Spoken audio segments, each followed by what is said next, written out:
Hey, everybody. What up? How's it going? Let's move this up a notch.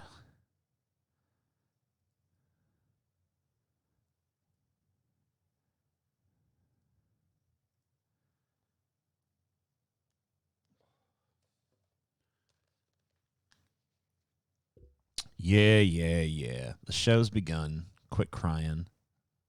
Calm down.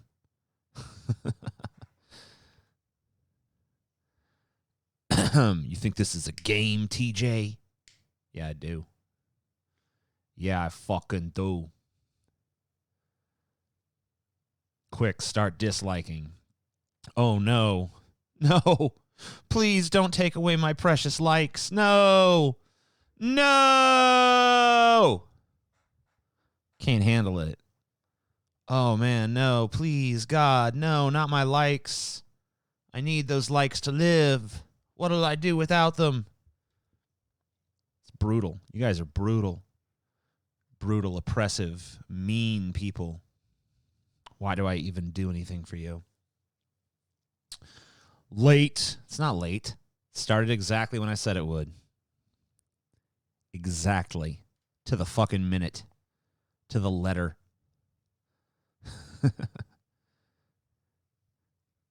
You got to stop the stream now. It's under 100. No. I don't got to do shit. You don't get to tell me what to do. So as you guys know, these usually begin with a little bit of a chat session. Chat with the chat, that kind of shit. So what's up, everybody? How's everybody doing out there in the universe? You hate my colon? Oh, man. That's so mean. Why are you so mean?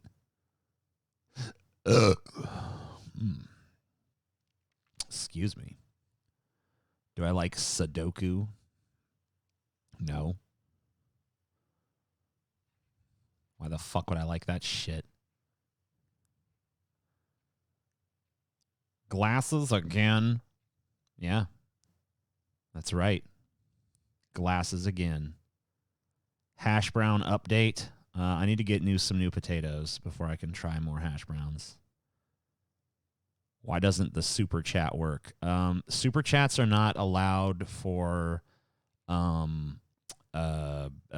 unlisted streams, which makes no sense. Like, I don't understand. I really don't get why that's a thing on YouTube. Like, what would it hurt?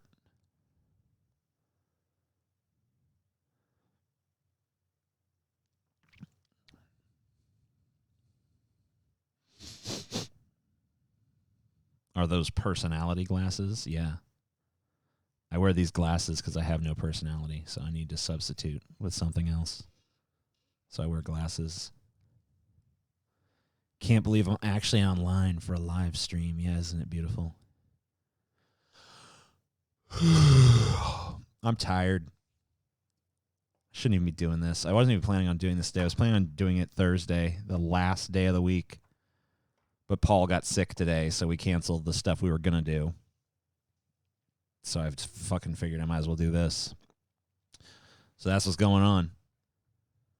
Are there still Streamlabs? There are still Streamlabs. Mysterious stranger who happens to be wrenched and who happens to be married to me.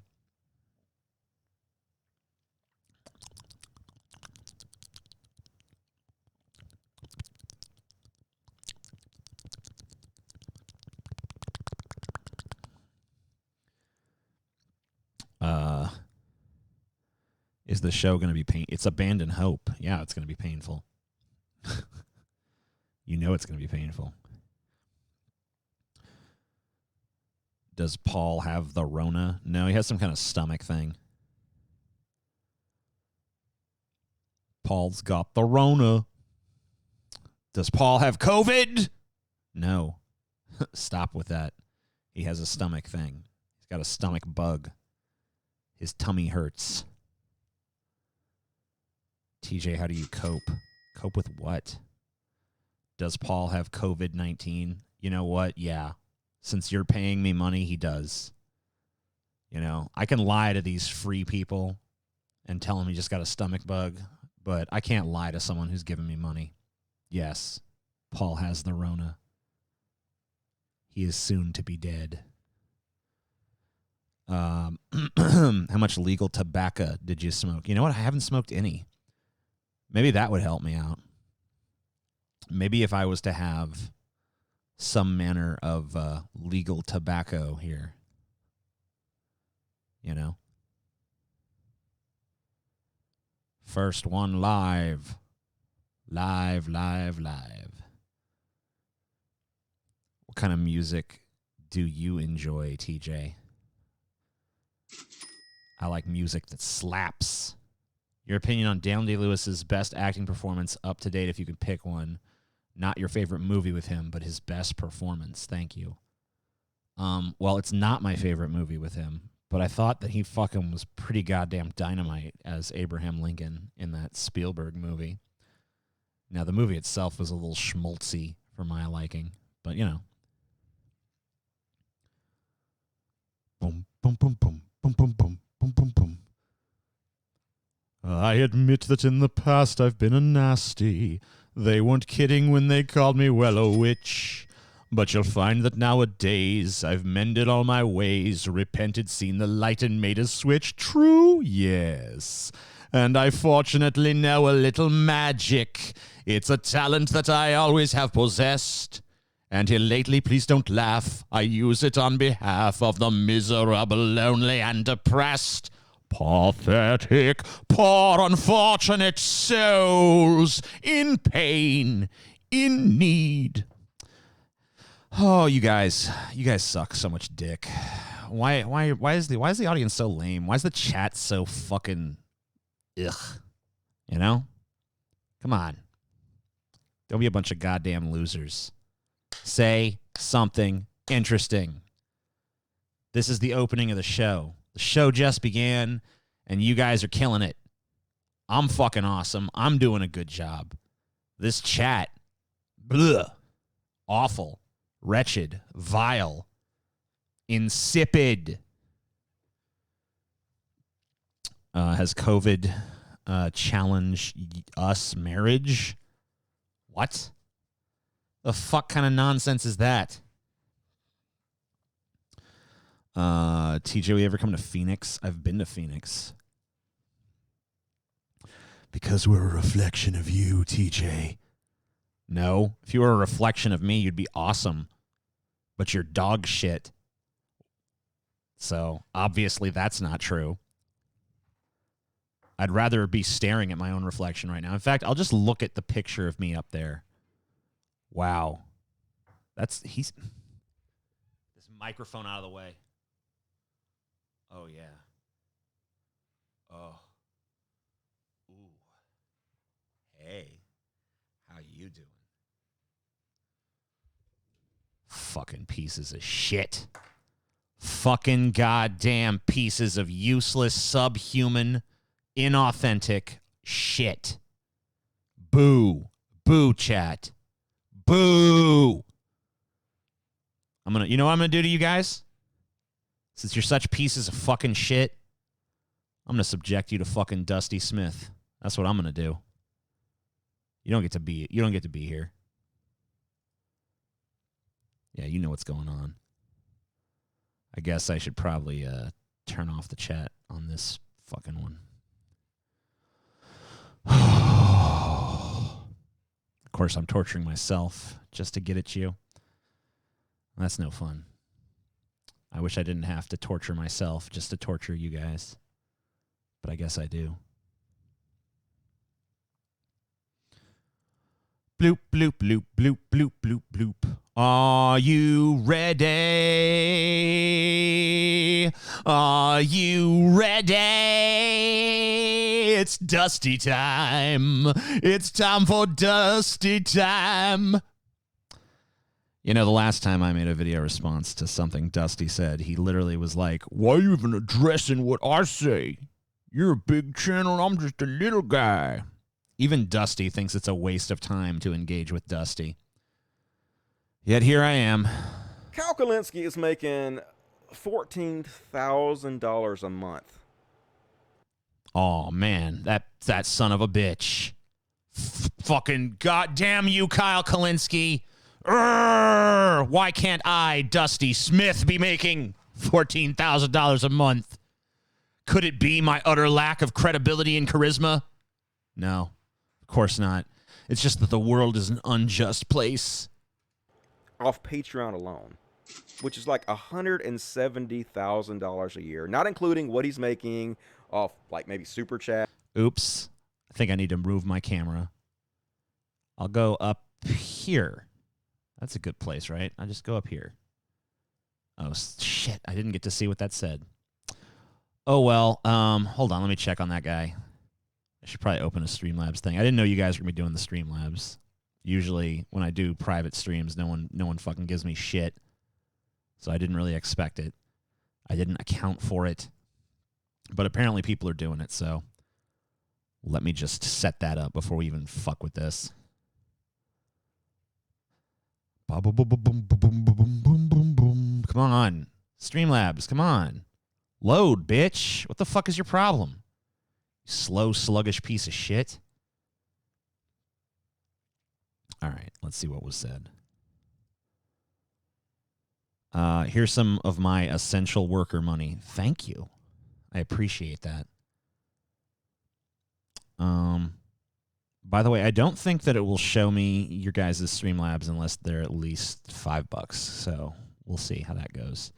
Anyway, back to Dusty. When we last left Dusty a few moments ago, he was complaining about how much money Kyle Kulinski makes. Ads or advertising on YouTube. So advertising. I've watched a lot of Kyle Kulinski videos. I've never seen like, all right, guys, today on Secular Talk, we're going to talk about this, but first, Raid Shadow Legends. You know, like I've never seen him do that. I've done it, you know, because, you know, whatever. I'll take any. I don't care. You want to, like, hey, here's poison to kill yourself with. I'll advertise it. I don't give a shit. You know, because I mean, people know people should, if someone can't tell the difference between me authentically fucking and organically supporting a product and me being paid to support a product, if they can't tell the difference between those two things, then they're too stupid for me to fucking have any sort of moral conundrum about. But I've never seen Kyle Kulinski do that once. Has anyone, like, I admit, I have not watched every single goddamn Secular Talk video out there. Has he ever done an advertisement for fucking, you know, Raid Shadow Legends, Viking War of Clans, fucking, you know, NordVPN, Stamps.com, whatever, one of these fucking, like, I haven't seen him do that once. So what is Dusty talking about here? I don't know. It's a mystery. Dude is obviously making at least $200,000 a year. So I'm just going to be honest with you folks. When you're making $200,000 a year, it changes your perception of things. No matter how empathetic you are, it's very hard to have the same hunger inside to fight for the needy and poor as you would if you weren't making what people in the top 10% make. And that's why if Dusty's Patreon were suddenly to jump up to 14,000, he would turn it down. He'd be like, "No, I'm giving most of this to charity because I don't even want this. I don't want the corrupting influence of this money in my life because I'm a man of principle." Let's be real too. Doesn't Kyle live in New York? Right? He lives in fucking New York. I've seen Kyle's apartment when he does like streams and shit. Like, Kyle is not living in some like palatial fucking estate or some shit, you know? Which, that kind of big. I mean, like, honestly, why does Kyle live in New York? Now that I think about it, like, this is kind of an aside, but like, if I was making 200,000, I'd be going somewhere where my dollar stretched a little further, considering I could live anywhere and stream from anywhere. So Kyle obviously does not give a shit about luxury that much. Oh, yeah, Kyle does shill for Big Seltzer. Everyone knows that. He is in the pocket of Big Seltzer. We try not to hold that against him. You get in that top 10% bracket like Kyle Kulinski's in, it just greatly affects the way you view the world. It has to. It has to. You're no longer living paycheck to paycheck. You have insurance, clearly. Like, even if you lost everything tomorrow, you're already made several $100,000. You have a nice nest egg built up. So you just don't view the world the same way anymore. It's amazing how much fucking Dusty Smith knows about, like, Kyle Kulinski's, like, saving habits and, like, what he's doing with his money and shit. You got a big, giant nest egg. Like, you don't know that. Kyle Kulinski could be a compulsive fucking gambler going to the casino and fucking wait. Like, he could be living fucking Patreon paycheck to paycheck. Plus, he lives in one of the most expensive fucking places in the country. You know, $200,000 in New York doesn't go as far as it goes, you know, in Louisiana where I live, for instance. So we don't know shit about what fucking Kyle Kulinski's take home is. We don't know shit about plus he's in a higher tax bracket, so we don't know what the fuck he's paying in taxes. We don't know what the fuck his expenses are. We don't know what his saving habits are. We don't know if he's giving money to charity. We don't know if he's helping to support family members. You know, we don't know anything about Kyle Kulinski's personal life and his financial fucking habits. This is all just rampant speculation on the part of Dusty Smith and his fevered imagination. And where this comes from, by the way, is just jealousy. Just pure, simple jealousy, because no one would, in their right mind, pay Dusty Smith that kind of fucking money. Because they know Dusty Smith fucking sucks. So it's hard to fight for the marginalized, for the needy in the same exact way. It just is. If Trump gets elected again, it's not really going to affect Kyle Kulinski that much, right? He's already fucking set, man. He's already got it made. $200,000 plus a year, right? So you kind of got to take that into consideration when you're talking. No, you don't. You actually don't. You don't have to. We're not talking about Kyle Kulinski multimillionaire. We're not talking about Kyle Kulinski billionaire. We're talking about Kyle Kulinski, guy who does reasonably well for himself. So, and none of this has anything to do with any sort of political opinion that Kyle might hold. talking about him. I just think once you reach that certain level, it just changes you. It changes all these people. It just does. And so, like I said, it's not going to affect him. So when it doesn't affect you as much, it's very easy to take positions like he is, where he is outright influencing his audience, who is a left-leaning audience, who will be much more likely to vote for Biden and much easier to convince to vote for Biden, instead not to vote. Or vote for somebody that's not Biden, which absolutely helps Trump, which is fucking privileged as shit, right? Exactly what you would think about for somebody that makes over $200,000 a year. And yes, I know that these popular influencers have convinced some poor people of their position, but every one of these popular influencers that are pushing this shit are doing fine and are going to be fine themselves. And so you kind of have to take it with a grain of salt. So calculate.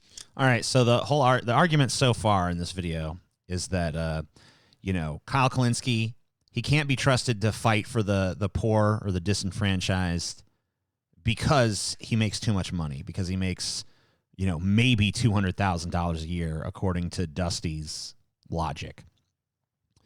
And that's why, you know, you can't trust Kyle when he says, you know, don't vote for Biden, don't vote for Biden. Well, what's Joe Biden's net worth? Joe Biden's net worth is, let's see, shouldn't be that hard to find. Let's see, what's Joe Biden's net worth?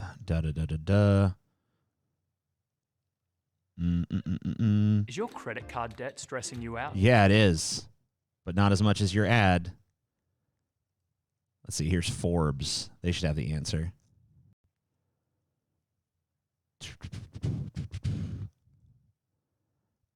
Joe Biden and his wife Jill are worth $9 million.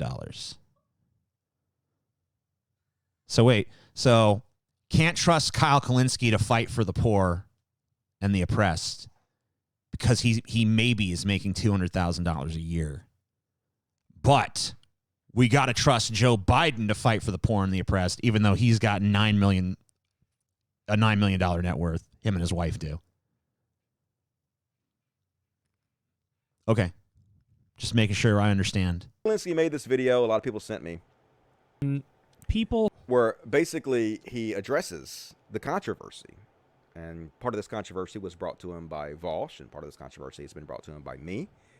Okay, Kyle Kulinski you're not on his radar. You're on my radar because we have something of a personal history. You are not on Kyle Kulinski's radar at all. If he has ever addressed you under any circumstance, I guarantee it was by coincidence. He did not know who the fuck you were.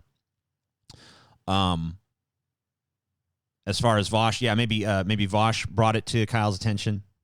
I know there's some other people that brought it to Kyle's attention, such as me, because I actually responded to this video in a recent stream and said that Kyle's arguments here were kind of disingenuous.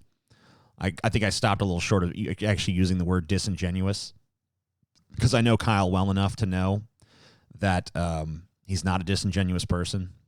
So I think the word I actually settled on was naive. But I really don't find him to be a naive person either. I really just think that this is a result of disappointment and a not having a real clear sense of where to go from here. Because obviously Kyle put a lot into, standing for Bernie.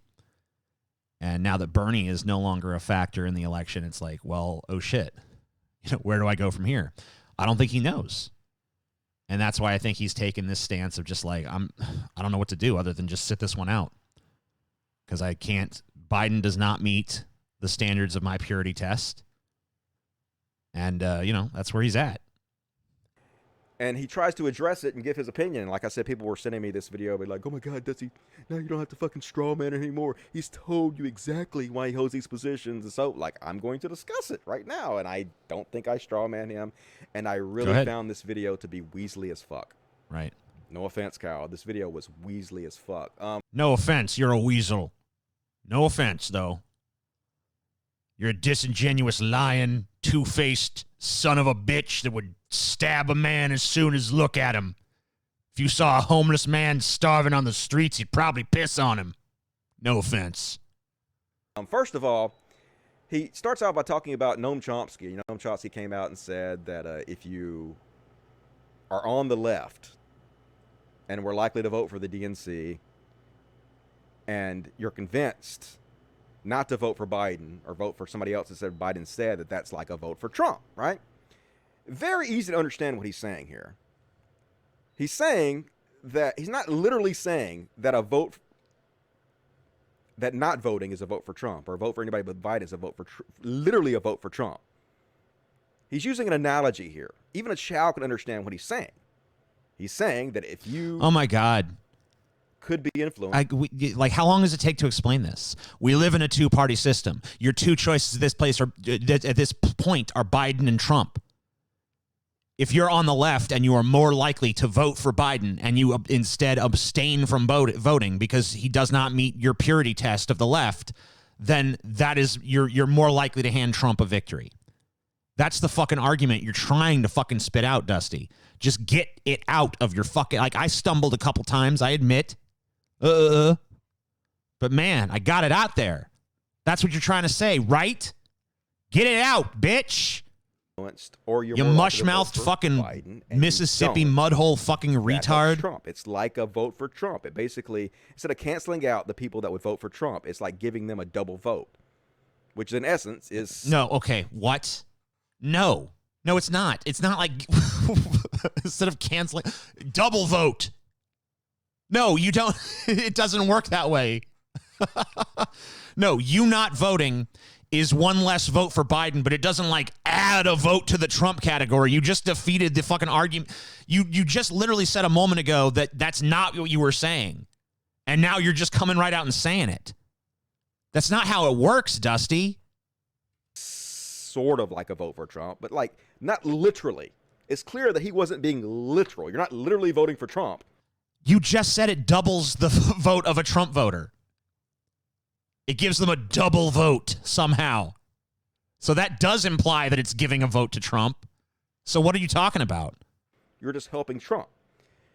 And so Kyle Kulinski plays dumb here. He pretends like he doesn't know what Noam Chomsky's talking about. He compliments Noam Chomsky and claims that Noam Chomsky influenced him probably more than anybody else, but then he kind of... Claims. Gotta love that use of language. So when Kyle Kulinski comes out and says, yeah, I mean, like Kyle Kulinski went on that video, went into his fucking entire like history with Noam Chomsky and how Noam Chomsky was the person who actually inspired him to talk about politics and to get into politics in the first place. But in Dusty's mind, that's just a claim, a dubious claim Kyle made. Oh, he claims that he appreciates Noam Chomsky. But we all know that's bullshit, right, guys? We all know there's only one true leftist, and that's the Dustmeister. Shits on Noam Chomsky and acts like Noam Chomsky is literally saying that a non-vote is a vote for Trump, or a vote for somebody else other than Biden is a vote for Trump. He didn't act like that at all. I'm critical of this video by Kyle, but your line of attack is gibberish. Which is clearly, like, not what he's saying. He's using an analogy. So Kyle is like, no, man. A vote for Biden is a vote for Biden. A vote for nobody is a vote for nobody. A vote for Trump is a vote for Trump. I don't understand what Noam Chomsky's talking about, but yes, you do. You're playing dumb for some reason. Because what he's saying is pointing out that you're actually helping Trump win, and you don't want to admit to yourself that you're helping Trump win. You don't want to own up to your fucking shit. So you're playing stupid, like you don't understand what the fuck he's saying. Half the country doesn't vote, right? Like in every American election, like almost like half of the country or close to half of the country that is eligible to vote does not vote. So is that entire half of the country just like, is that all just de facto Trump votes? You know what I mean? Like, is each and every single one of those people just a de facto Trump voter by not voting? Like, how does that work? Are non-voters tabulated in the Republican column? Like, is that just like, oh, by default, all non-voters are Trump voters. All non-voters vote Republican. No, they're just non-voters. That was the point Kyle was trying to make, and that's absolutely true. And he's like, what does that mean? That not voting for Trump is a vote for Biden? And like, yes, if you were likely to vote for Trump. What's this likely shit? No, if you're a non-voter There is no likely to vote this way or that way. If you're a non-voter, then you're just a non-voter. What you're likely to do is not vote. That's what a non-voter is. It's someone who doesn't vote. Or you could be easily convinced to vote for Trump, but instead, you were talked out of voting for Trump, and for some reason you don't vote for Trump. Yes, that helps Biden. It works both ways, just like if you were likely to vote for Biden or could be easily talked into it and you don't, that helps Trump. It goes fucking both ways. Yes, obviously. Why are you playing dumb like you don't understand this? Like a lot of people have said. Okay, maybe he's playing dumb, but you actually are dumb, Dusty. That's the thing. You actually don't know what the fuck you're talking about. This video from Kyle does deserve criticism because this idea that he is not evangelizing his position is what's ridiculous about this video. The idea that he's not making an argument for not voting by putting out videos like this is where Kyle is wrong. But if Kyle wants to take the stance that we shouldn't vote, that's his fucking right to do. That's his audience's right to disagree with or agree with as they see fit. And it's your right, I guess, to come up here and make these really dumb arguments. And it's my right to call you a fucking twat. Said this to me. Oh my God, doesn't it go both ways? It's such a stupid argument Noam Chomsky's making. No, it's not. It makes complete fucking sense. It's obvious. Like a child would understand this. So for some reason, Kyle does pretend like he doesn't understand this Noam Chomsky argument, which is fucking Weasley as fuck to me, in my opinion. Right? Meanwhile, I love how this is coming from the mouth of someone who doesn't understand literally anything that's going on right now. He doesn't understand Noam Chomsky's position. He doesn't understand Kyle Kulinski's position. If he sees this video of me responding to him, he won't understand my position. I don't even know if he understands his own goddamn position. Because on one side of his mouth, he's like, well, he's not literally saying it's a vote for Trump. But then on the other side of his mouth, he's like, well, it's like if you don't vote, you give like a double vote to a Trump voter. It's like, what? What?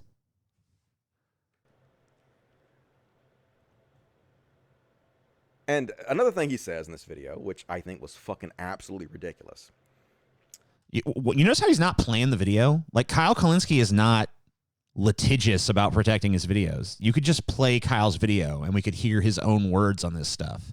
Why are you instead choosing not to do that and just show this still of the video? And then is it so that you can fucking put out his argument instead of actually showing what he said? You just get to summarize and everyone just has to take your word for what was said? Is that why you're doing it that way? I disagree with Kyle on Bernie or bust, but Dusty's argument is retarded and he sounds like the conservatives who were complaining about Bernie's 3 houses. I know. Yeah, it's like this weird, like his argument against Kyle Kulinski at the beginning of this video really is the 3 houses argument. Well, this guy claims to be a big old socialist, but meanwhile, he got 3 houses, and he's a millionaire himself, That's basically Dusty's argument at the beginning of this video. Kyle Kulinski can't be trusted, Look at his big old Patreon, Doesn't have no empathy for the working class and the poor, because, he's living there in his fucking big old wealthy bubble. It just distorts the way you think. You can't think clearly. Once you pass a certain level of income, you just, it starts draining your brain cells out. If that was the case, then Dusty must be the richest man on earth. He says that Biden is slightly better than Trump, but he thinks people overestimate how bad Trump is, and they underestimate how bad Biden is. And they're actually much closer. Maybe Biden is a little bit better, but not really. And the reason he's doing this false equivalence, it is a false equivalence. Even though he's saying Biden is slightly better, he's trying to make these two much more equivalent than they are. I've laid out every show I've done, 2 shows a week for the last year, over and over again, just how bad Trump is. Am I overestimating it? Hell no, I'm not. Absolutely not. But he has to make this false equivalence in order to justify the fact that he's influencing people not to vote for Biden and helping Trump. I don't know if Dusty's going to get into specifics on that. So let's just I'll get into specifics about it. So why would someone on the left view Biden and Trump as not being all that different? Well, let's see. On foreign policy, they're the same. No argument there. You want to try to argue that, Dusty? I'm more than happy to have that argument with you. On business policy, exactly the same. Biden has told his wealthy donors that nothing will change under a Biden presidency. So we know that he's not better there. What else? So also, both sexual assault accusees, and in fact, I think, I don't know if accusees is a word, both have been accused of sexual assault, and the allegations against Biden are actually the more credible. Plus, there's video of him doing some creepy shit, so there's that. Then we know that Biden backed freezes to Medicare, Medicaid, Social Security several times in the Senate. So we know he's not a big friend to progressives on those issues of this, like welfare state, social safety net stuff. And also, I had one more point on this. I seem to have lost it, so I guess we'll move on. But that's enough, right? All that stuff is kind of like, I mean, look, and Kyle Kalinski's freely admitted on his channel. Would Joe Biden make better Supreme Court appointments? Yes. Would he be better on things like trans rights? Probably. Will he be better on things like climate change? Marginally, yeah, sure. He's not as anti-science as Trump and the Republicans. So I don't know. Yeah, there's differences. But is Biden this awesome, way better than Trump kind of candidate? No, he's not. He's marginally better. That's a fair assessment. You know, you have this view, I guess, that Trump is the Antichrist, when in actual fact, all he is a fucking right-wing demagogue, just like George W. Bush, just like Ronald Reagan, just like every other fucking Republican president in modern history has been. And Joe Biden is a neoliberal centrist piece of shit, just like Bill Clinton, just like Barack Obama, just like Hillary Clinton would have been. These are our choices. They're not all that far apart, and one is not much better than the other. I'm sorry. It's just fucking reality. You know, you have someone like Bernie Sanders who's a drastically different kind of candidate. That's something to actually look at and say, oh, wow, that's something different. That actually is an exception to the paradigm of this false dichotomy of U.S. politics. Joe Biden is not an exception to the rule. And so now that people on the left got a taste of a candidate like Bernie Sanders, a lot of them are very reluctant to go back to this lesser of two evils bullshit. And Dusty Smith is here acting like, oh, I don't see why. You don't? Well, then maybe you're the one who's playing dumb, Dusty. Oh, who am I kidding? You're not playing. He's like, well, since they're so close together, it's a moral issue. I have principles. I'm a principled motherfucker. And I'm just not voting for Biden or influence my audience not voting for Biden out of principle because they're so close together, but they're fucking not. They're not close Explain together. why they're not then, bitch. Especially if you look at the fucking policies. It's insane. Okay, the policies. Okay. Oh, I remember the other thing I wanted to point out with Joe Biden. So Trump has been doing this anti-China rhetoric lately. The whole right wing's been doing this anti-China rhetoric. And instead of coming out in opposition to that, Joe Biden put out a video saying, I hate China more than Trump. Actually, Trump's too soft on China. So instead of trying to outflank Trump to the left, Biden is putting out ads trying to outflank Trump to the right. Trying to be like, oh, Trump's xenophobia doesn't go far enough. I'm more anti-China. You know? And I can understand, you know, having criticisms of China and the way that they've interfered in you know, the U.S. economy and stuff like that. But for you know, is it really the point is it really an alternative?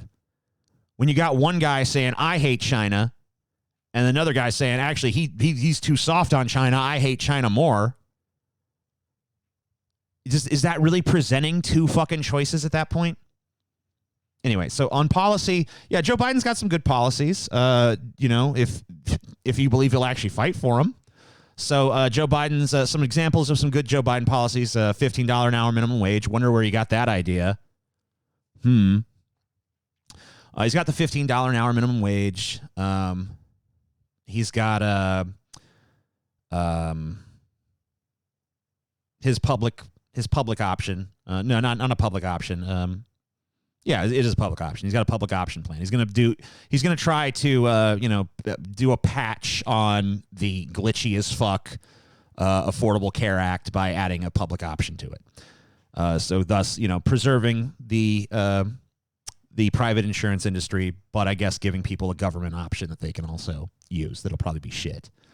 But is that better? Is that better than what we got now? Yeah.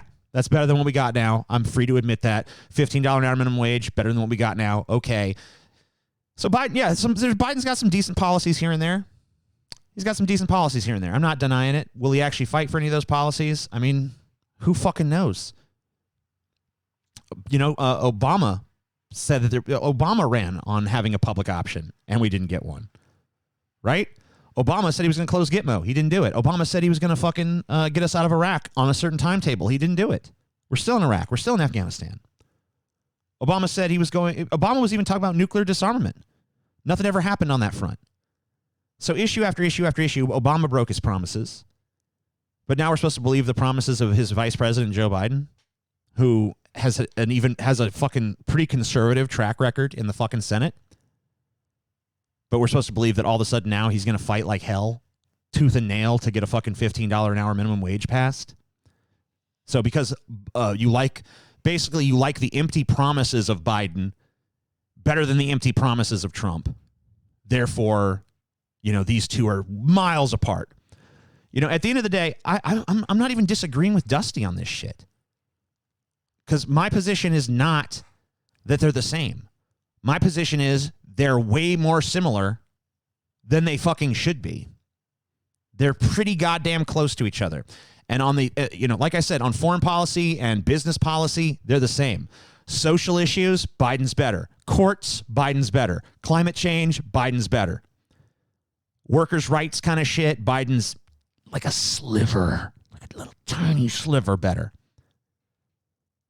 But don't try to make this case to me that these guys are miles apart and, oh my God, so different. Wow, what a choice. To claim they're close together. So, I don't know why. I know why he's doing this. Because he has to justify his positions. And, this video got seen 116,000 times. Justify his positions? Why, if Biden was really so much better, why would he even have this position? Let me ask you this, just straight up. I know you can't answer because I'm just responding to a video of yours, but seriously, do you think Kyle's a fake left winger? Do you think he's LARPing? Do you think he doesn't really hold any sort of leftist values whatsoever? Because if there really was this very distinctive difference between Biden and Trump, then I guarantee you Kyle Kulinski would have no issue whatsoever being okay, he's not my favorite, but I'm riding with Biden. The problem is there's not enough distinctiveness between the two of them. That's why Kyle Kulinski doesn't want to vote for Biden. That's why a ton of Kyle Kulinski's fans don't want to vote for Biden. That's why a ton of my fans don't want to vote for Biden. Because they don't care. They don't care that Biden's marginally better on some stuff. They're just tired of playing the game. They're tired of the lesser of two evil fucking narrative. Now, where I'm at this point, I'm urging them, look, we can still work on change outside of this voting system. We can still fucking pursue other measures. But at the end of the day, you're probably better off voting for fucking Biden. If that's your choice, is Trump and Biden, go ahead and suck it up and vote for Biden. Because at the end of the day, he's marginally better. We got, if you got a choice between total dog shit and 99% dog shit, get the 1% less dog shit, but don't just give up then. Don't just say, okay, well, that's the best we can do. Keep fighting for fucking important changes, outside of the fucking electoral system. Because the electoral system is not the only way to bring about social change. But you're not making an argument like that. You're basically just saying Biden's good enough, and then you just fucking, well, whatever. Biden's great, guys, don't you see? Look at his policies. They're good. $15 an hour minimum wage sounds good to me. Guess we can just rest on our laurels after we get him on in there, right, guys? Hook, boop-a-doop, boop-a-doop-a-doop-boop. All right, maybe I'm taking that too far. I don't know all the nuances of Dusty's position. I could be straw manning him right now. So I'm going to pull back a little bit. You can read the comments. He's influencing people not to vote for Biden. It's incredibly popular what he's saying to the Bernie or Bust crowd, and it's also pretty popular to the MAGA crowd too, because he's telling people not to vote for Biden. They might disagree with him on a lot of stuff, but they realize that he is helping Trump, so it's popular with them too, right? So, and then he pretends like, hey, I'm not. You act like the MAGA crowd is even capable of making those kind of sophisticated fucking political calculations in the first place. The MAGA crowd does not even have a fucking horse in this fucking Bernie or Bust race. Maybe on some like base level, they're like, good, not voting for Biden, that's just easier for Trump. But these people, they don't even view Biden as a threat in the first place. They don't fucking. Do you really think any MAGA hat out there in this country is sweating Biden to even the smallest fucking degree? I guarantee you're wrong. I guarantee you're wrong. None of them even think that this is going to be a race. And you know what? They're probably right, man. Biden's a weak fuck candidate, and it's not the Bernie or Busters that are keeping him from his fucking glorious ascension to the throne. It's the fact that he cannot talk. It's the fact that he's uninspiring. It's the fact that every fucking public appearance he has is pathetic. It's the fact that he's got no fucking sort of flagship policy. The only thing that he's really running on, the only thing that he's really pushing is this quote-unquote return to normal. Back to business as usual. Remember how things were so stable and calm during the Obama years? Well, we're going to get back to that. Do you think the Bernie bros, do you think that appeals to them on any fucking level? No, it doesn't, because we hated Obama too. We hated Obama. We thought he sucked. We hate Trump. We think he sucks. And for us, it's kind of like, oh, well, I'm back in this shit. Oh, well, I'm back in this shit. Oh, well, I'm back in this shit. Oh, well, I'm back in this shit. We're tired of being fucking fucked around. Now, at the end of the day, once again, I agree with you. Vote Biden, but don't fall asleep after voting for Biden. Continue to fight for fucking leftist social change by any means that are fucking necessary, within reason. Influencing anybody. I'm not telling anybody to do this. I'm just telling you what I'm doing, which is so fucking Weasley, man. All right, I wouldn't use the word Weasley, but I do agree on that point. Kyle Kulinski he's a political advocate. His channel is about political advocacy. So when Kyle Kulinski comes out and says, I personally am doing this thing in terms of how I'm voting, of course that's influencing other people. You can't fucking avoid that. It's like, if you're like a gaming channel or something and you fucking start shit talking, whatever game, like, this game sucks dick or whatever the fuck. And then an advertiser from that game comes to you and is like, hey, we want you to advertise our game. And then you advertise it and people are like, oh, well, what's with the cognitive dissonance or whatever? Oh, well, that's just my personal feelings about the game. But then on this level, whatever.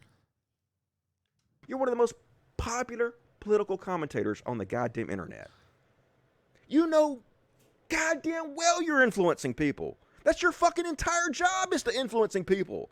So he's doing what Sean does. I'm not influencing people. Don't blame me. I'm just saying what I would do. Who is influenced by me? A shit ton of people. A fucking shit ton of people. And since you're on the left, you have incredible influence on a lot of left-leaning people who would be much more likely to vote for Biden, but are influenced by what you and other YouTubers are telling them. And so they're not voting for Biden, which directly helps Trump. You're helping Trump to win. You are. Own it. Don't be a fucking weasel and pretend like this is not happening. It's bullshit. It's Weasley as shit, dude. Seriously, it's annoying as fuck. And then he talks about, like, the only reason that I'm pushing this don't vote for Biden narrative is because I'm principled. I'm principled. Biden is a fucking rapist warmonger, and I'm so principled I can't vote for him. And I'm not saying this because I want to influence anybody in the future to listen to me and do what I say. No, I'm not saying that at all. Can you argue with the point that Biden is a rapist warmonger by any chance? Like, do you have an actual argument against that statement? Because he is. He is a racist warmonger. Not racist. Well, he is racist, actually. He's racist. He's a rapist. He's a warmonger. He's a piece of shit. Biden's no good. I haven't heard one fucking word out of your mouth in this entire fucking time that supports Biden other than just a vague, like, it's policies, Got some good policies out there. Why don't you make a case for voting for Biden then? I know all you can do here is make a case against Trump. You can't make a case for Biden. Maybe Bob resonates is because they are so marginally different. It is hard to justify taking the time to vote. I don't know what Bob means, but thanks for the money. The only reason I'm saying this is for principles. But then he goes on to explain that he gave a list of 3 demands to Joe Biden and the Biden bros or whatever. And if they would have met one of his 3 demands, that it wasn't 3 demands, okay? He had 6 key issues or like 5 key issues or something. He never phrased it as demands, first of all. He said there are like 6 issues that are important to him, and that if Biden was willing to fight for any of those 6 issues, then he could justify voting for Biden. But Biden is not willing to fight for any of those 6 issues. Now, I don't know what those 6 issues were. He didn't get into it in this particular video, and I didn't see whatever video he got into it in. But this 3 demands thing is just not correct. This is all the more reason why you should have actually played his video instead of just summarizing it yourself based on your shoddy, shaky, fucking Mississippi mudhole memory. Then he would have given up his, I'm not doing this because of principles. He would have given up that argument and recommended people vote for Biden. But since they didn't give into his 3 demands, any one of his 3 demands, that's why. There was no 3 demands. He is using this principle argument. False. To influence people not to vote for Biden. False. And then he goes on to say, hey, if you really think that I'm helping Trump to win, then maybe next time you'll listen to me. But I'm not saying that I'm doing this to try to make... No, he specifically repudiated that idea because I made a video where I said that his strategy was throw the election to Trump by not supporting Biden. And then when the Democrats are like, oh, fuck, I guess we do need the votes of these leftists, then they'll actually start listening to us. And Kyle Kulinski came out and made it very clear that that is not what he's doing, that it is not a strategy on his part, that he simply is disenfranchised and doesn't want to fucking participate in these 2-party fucking politics right now. That's where he's at. Now, if you want to disagree with that position, go ahead and formulate an argument against that position, but don't strawman him after he's already explained in detail that that's not what he's doing. Make anybody listen to me, but hey, maybe. So he's talking out of both sides of his mouth, which is weaselly as fuck too. Oh yeah, and you're not doing that at all. He is holding people hostage because they didn't give in to his demands. And he's like, well, you didn't give in to my 3 demands, so let's just let fascism win again for another 4 years. Let's help Trump get elected another 4 years. If Trump, okay, look, I admit that Trump has some authoritarian tendencies, but if Trump was fascism itself, then we wouldn't be talking about an election right now. If Trump was in and of himself a fascist, then there would be no more elections. Or if there was an election, it'd be like, do you prefer Trump or Trump? That'd be the election. So fascism has not descended upon America. Is Trump an authoritarian? Yes. Is Biden an authoritarian? Also, yes. Yeah. Is he quite as fascist as Trump? No. But is he fucking authoritarian as fuck? Yes. All these guys are super authoritarian. The Democratic Party and the Republican Party are both authoritarian fucking parties. And then maybe you motherfuckers will suffer enough and you'll fucking listen to me. But hey, I'm not doing it so you'll listen to me. I'm not saying that. So it's a Weasley bullshit talking out of the fucking both sides of this goddamn mouth. No. You just don't understand the nuance of the points. Sorry, Dust. And then he starts complaining about, hey, don't vote shame me. Don't fucking vote shame me. Hey, give me reasons. Reasons to vote for fucking Biden. Don't vote shame me. And look. Wow, what an outrageous demand. What a fucking outrageous demand. Give me reasons to vote for Biden. Like, just, yeah. Oh, like, you think you could just say something reasonable in a mocking voice and all of a sudden it's no longer reasonable? Is that what's going on here? Give me reasons to vote for Biden. This guy, hey, check this guy out, y'all. He wants reasons. What a fucking loser. I'm not trying to vote shame anybody, okay? I'm simply pointing out reality to you motherfuckers. And if you're ashamed of your own behavior, that shit's on you. Be better. Change your opinion. Improve. If you're ashamed, you should be ashamed. I'm just telling you how the fuck it is. And like, all I've done is give policy argument. I'm not trying to vote shame, but if you are ashamed, you should be ashamed, man, because I'm just trying to tell you damn old facts, man. I'm Dusty Smith, and it's a fact that Trump's pure evil. As a POC, I could never vote for anyone who worked with segregationists. I'm green out of principle. Oh, what? Principle? Blech. Ugh, so you got principles, huh? You got your little fucking principles, do ya? Listen, I understand where you're coming from. I do think you should vote for Biden, though. And the reason why is because literally you got two choices in this country. The Green Party ain't going nowhere. They ain't winning an election. There's never going to come a day, at least in our lifetimes, where we're going to turn on the TV and be like, today the Green Party swept into power. It's just not going to happen. So you might as well fucking give your vote for Biden, even though he's a total piece of shit. Because like the left in this country, if you are like a leftist, not a liberal, not a conservative, but a fucking leftist of any stripe, you are going to be at odds with whoever's in power. You're either going to find yourself adversarial with the Trump administration, or you're going to find yourself adversarial with the Biden administration. And you're probably like, so you should really just vote for who's going to be the softest target, who's going to be the softest enemy to take on. And the Biden administration kind of needs you a little bit. They're going to be a little bit more receptive to giving you your way because they kind of view you as like a potential voting block. But if you're not that, if you just decide to step away from the process, they're more than happy to just write you off and go for those centrist voters. So I would say, yeah, you should vote for Biden, even if he is a segregationist, which he is. I understand why you wouldn't want to.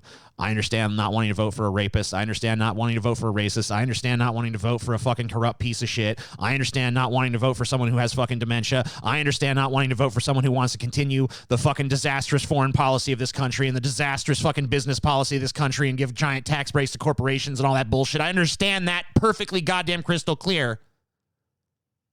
But they're both going to do that shit. So you might as well vote for the one who's a little bit better on social issues. You might as well fucking play the game and then try to subvert the game in some other way. Because we're not going to win this electoral shit this fucking year, guys. That's just not in the fucking wheelhouse anymore. So we can't just cross our hands and go, oh, well, fuck, God damn it. I'm not going to shame anybody into fucking into voting for Biden. I'm just going to make a case for why it's probably the thing you should do. And there's, I'm going to make it a realistic fucking case because I'm going to present Biden to you exactly as what he is, a piece of fucking shit. He's not better than Trump by some giant margin. He's marginally, tiny, insignificantly better than Trump on some issues. We were out of the loop because Bush did 9/11 to prevent our shadow monitoring. What happened between you and Dusty? We mean serious DDO some shit. I don't know. A bunch of fucking letters. For why Biden is better. But they don't want to fucking hear this shit. You can't give them policy arguments because they'll just claim, well, I don't believe he's going to do it. So you can't win. Yeah, well, the reason they're saying they don't believe he's going to do it is because of the litany of broken promises by the Obama administration. It's like, how dare you not believe the promises of proven liars? You know what I mean? This is like Jeffrey Dahmer being like, come on in my house. Well, I'm not going to eat you or nothing. You know what I mean? Like, he has a fucking track record of eating people. Just like these mainstream neoliberal fucking centrist quote-unquote Democrats have a proven track record of lying to get in power and then getting in power and doing nothing with it other than, maybe they fucking come up with some half-measure compromise, 1/5 of what their original position was. Like this $15 hour minimum wage, I know it's going to turn into fucking like 10 at best if Biden actually fucking pushes anything through. Like, yeah, well, today is a great day for America. We raised the minimum wage to $10 over 100 years. Yay, we did it. Yay, progressives. Yay. Even if they say, give me a reason to vote for Biden based on policies, and you do it, They ignore you. So they don't actually want that. It's bullshit. It's absolutely bullshit. So anyway. No, it's... Yeah. Okay. If I fucking... I found this entire thing Weasley as fuck. Right. Me too. Oh, you're talking about Kyle. No, I was talking about you. A fucking mint. With Mint? his Bernie or bust, Biden, anti-Biden bullshit. I think he's going to help Trump get elected. I think it's the craziest shit in the world. I can't understand how you could call him a progressive. Yeah, because there's just so many voters out there. Like, look, I understand. Kyle has an influence. There's no denying Kyle has a fucking influence. But I mean, like, is there really, like, how many people are really out there in the world, like, how am I going to vote? What does Kyle Kalinske say? Don't vote, you guys. All right. Well, I won't vote then. You know, like, is there really that many people who are just like, there's no other factor for them in this election other than what's Kyle Kalinske think? Oh, he says don't do it. I'm not doing it. I'm not doing it, you guys, because I don't have a brain of my own. I'm incapable of forming my own thoughts. I just obey Kyle Kalinske. After 3 years of watching what Trump has done, can you imagine a motherfucker? Is he ever going to play the video? No. No, he's not. Because if he plays the video, then you can hear what Kyle Kalinske actually said, and he doesn't want that. What he wants is to just say he wants you, the only thing you know about Kyle Kalinske's video, to be the dusty recap, which is error-riddled, misleading, lacking in nuance, and just total dog shit. That's what Dusty wants. Because if he actually played the relevant sections of Kyle's video, then he would have to actually respond to Kyle's actual words. But he doesn't want to do that. He wants to reframe everything so that he can just, you know, make it up as he goes along and fucking give you half-truths. Or helping Trump get elected again, or not actively fighting against it as hard as you can. And calling yourself a progressive. I just don't believe that bullshit. It's ridiculous. But like he's making... So you don't believe... So wait, was that an admission you don't believe Kyle Kalinski's a progressive? You know, it's kind of funny that it's like a huge irony to me. This whole thing is about Dusty Smith looking at Kyle Kalinske and saying, look at this motherfucker with his purity test. He doesn't think Biden's pure enough. Well, you know what? That just shows that he's not a real progressive like me. You know what I mean? Like, Dusty Smith applies a higher standard of purity to random YouTubers than he does to the person he wants to be president. You know, like, oh, it's so important that Kyle fucking support Biden. Well, is it important that Biden support like a more broadly leftist agenda? Nope, sure isn't. I don't care what Biden does. He can get away with anything in my eyes. But Kyle Kalinske, oh, he better toe the line. So Dusty Smith's argument here is stringent purity test for YouTubers, no purity test for the potential leader of the free world. Does that fucking make sense as a fucking position to you guys? Because I'll be honest with you, I'm rolling it around in my brain. I ain't seeing it. I ain't seeing the sense here. Making bank, and he's getting a lot of clicks and likes and hitting those dopamine receptors, so I'm pretty sure he's going to keep going. But anyway, was disappointed to see that video. And then... Who's that? I am shocked. I had no idea I would come up in conversation. The expansion of the properties that they're making. Shut the fuck up, TJ. Oh, shut the fuck up, TJ, huh? Maybe I'll fucking flag you for the fucking 3 seconds you just played of my video, Dusty. Because Lord knows I can't take being criticized by the likes of you. You're just too strong for me, Dusty. You're too powerful. You're violating my copyright right now, Dusty. I'm going to use fucking shady tactics to take you down. TJ made a video about it where... That's a fucking joke, all right? I'm not fucking DMCing Dusty. He pitted... I know there's idiots out there who are like, really? No. Vaush against Kyle Kalinske, who is his friend. Mm-hmm. Kyle Kalinske and the Amazing Atheists have been friends for a long time. And if you read the chat, the way he framed it, the vast majority of people in chat were shitting on Vaush and agreeing with Kyle Kalinske. So what he's talking about right there is the little video I cut together where I did like a hypothetical debate between Vaush and Kyle Kalinske. And you know who really liked that cut I did? Vaush. Yeah, I actually sent that to him and was like, hey, Vosh, I did this little cut of a hypothetical kind of debate between you and Kyle because I know a lot of people are kind of clamoring for that. And he's like, yeah, that's really cool. I really like what you did there. But so Vosh himself watched the content I did and said, yeah, this is cool and this is fair. But then Dusty Smith comes along on Vosh's behalf, is like, nope, no, oh, man, totally one-sided against Vosh, y'all. Totally, oh, a bunch of Kyle Kulinski propaganda right there, y'all. Yeah, well, Vosh didn't think so, bitch.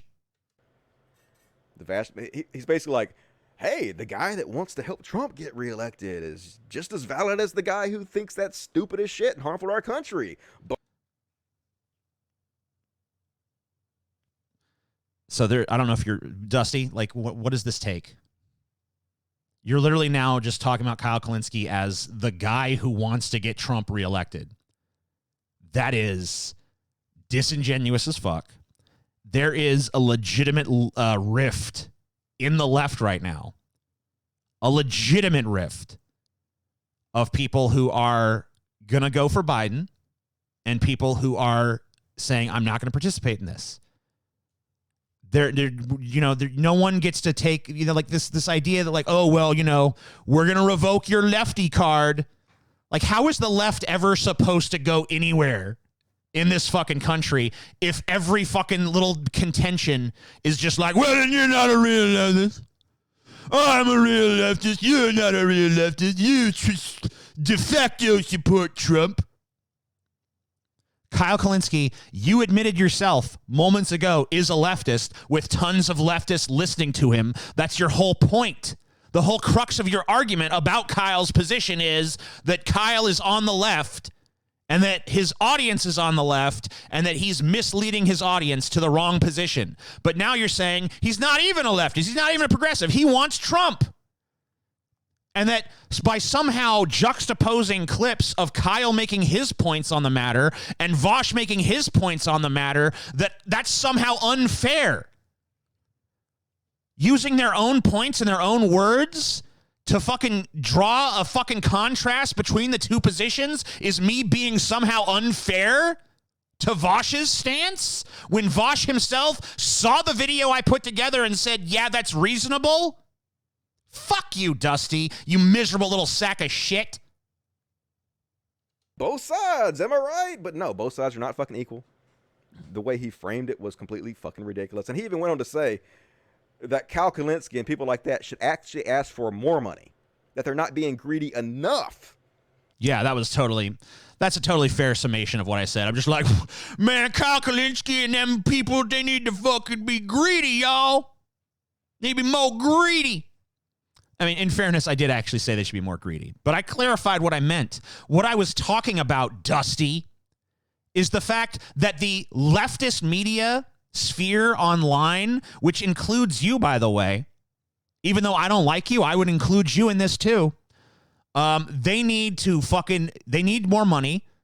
They need more crowdfunding because they need better infrastructure, because they need better influence. And the reason I want that is so that we can influence the fucking political direction of this country more, stupid.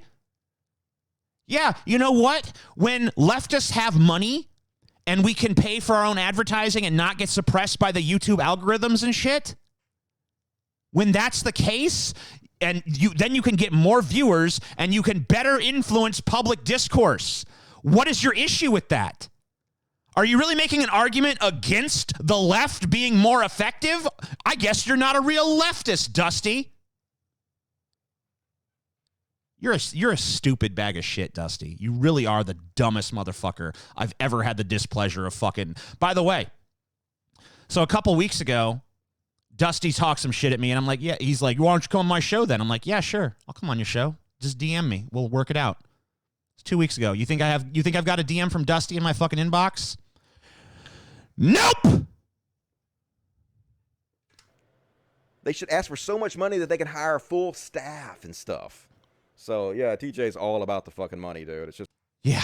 That's why. It was just like I wanted them to raise more money so that they could have swimming pools and fucking big titted bitches in bikinis and fucking drink Cavassier and all that. That's what I was talking about. It wasn't like I meticulously laid out a goddamn plan for raising the profile of alternative leftist media on fucking YouTube so that they could be in a better position to influence the electoral politics of this country and get progressives elected.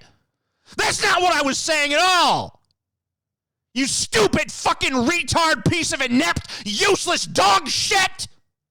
Fuck you, Dusty. You are the most idiotic fucking excuse for a goddamn human being.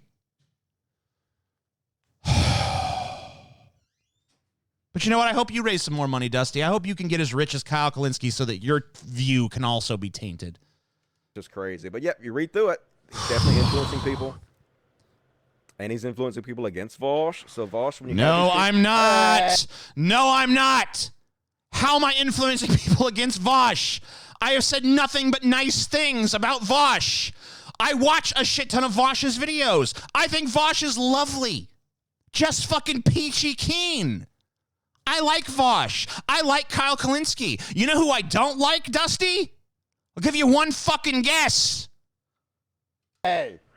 You're going to wait till I get on the air and have fucking cat war. Maybe your cats are fighting because they hear the fucking bullshit you're talking and they just can't take it. Maybe they're trying to fucking off each other so they won't have to listen to you prattle anymore. Cat wars. But anyway, like Vaush helped TJ rewrite his image, kind of whitewashed his image and made him more popular left. And you, like I said, you look at the chats. The chats. TJ was on Vaush's stream and was like, TJ, so. Oh, no, I don't pass the Dusty purity test, you guys. What am I going to do? I don't pass the purity test. Like, I've said things that are regrettable. Unlike Dusty, who got banned from Facebook for making watermelon jokes about Martin Luther King and, like, a bunch of other racist shit. And made a bunch of sexist jokes about fucking, what's-his-face's wife. It's not like he's ever done bad. That's the thing about Dusty. All of his past transgressions, including his support of Donald Trump, his unironic support of Donald Trump, all that is just, oh, well, that's forgiven because I done made my amends, y'all. But no one else is allowed to make amends. No one else is allowed to fucking have a change of heart on shit. Only Dusty. Only Dusty's allowed to authentically see the light. Everyone else is a bad faith actor. Only Dusty's a good guy. Based. TJ's cool now. TJ's based. But, like, you read TJ's chats. You read my chat. You read them chats full of other people saying other things. They speak for him, y'all. You know what I'm saying? It's like, Vaush sucks. Vaush sucks. So, I don't know. Maybe, guys, come on. These cats are still allergic to bullshit. Unfortunately, they have to live in bullshit central. I don't know. Maybe you want to not give these people your platform to whitewash their image when they don't have your back in the same way. I don't know. That's just my opinion. I don't have Vaush's back. Okay. Whatever. I mean, yeah, I've been, I promoted his show by appearing on it.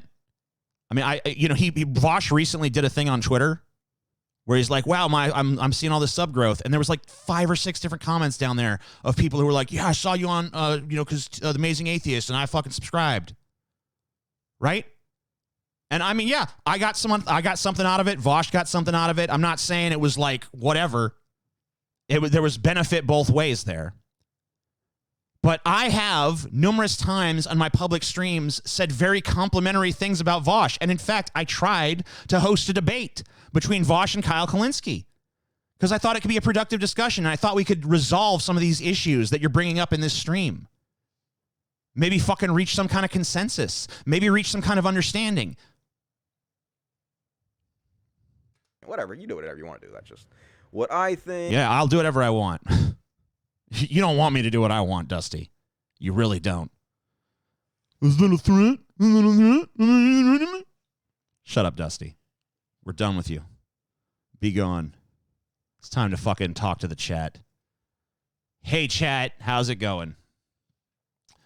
Need to refresh you guys. Sorry. This program doesn't like fucking updating the chat.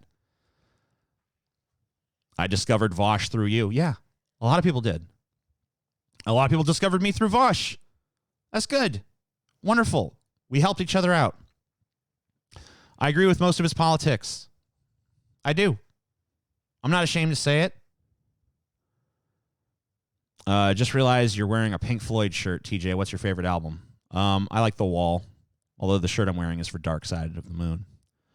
I really like the John Waters sort of concept album era of Floyd. I don't really care much for the Barrett years. They were more experimental, I guess.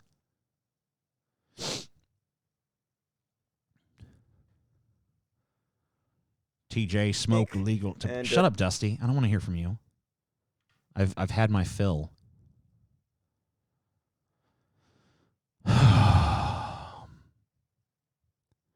Dusty uniquely irritates you, lol. I know. Dusty is the only further dividing the left because he's nothing more than a drama YouTuber now. Yeah, no shit.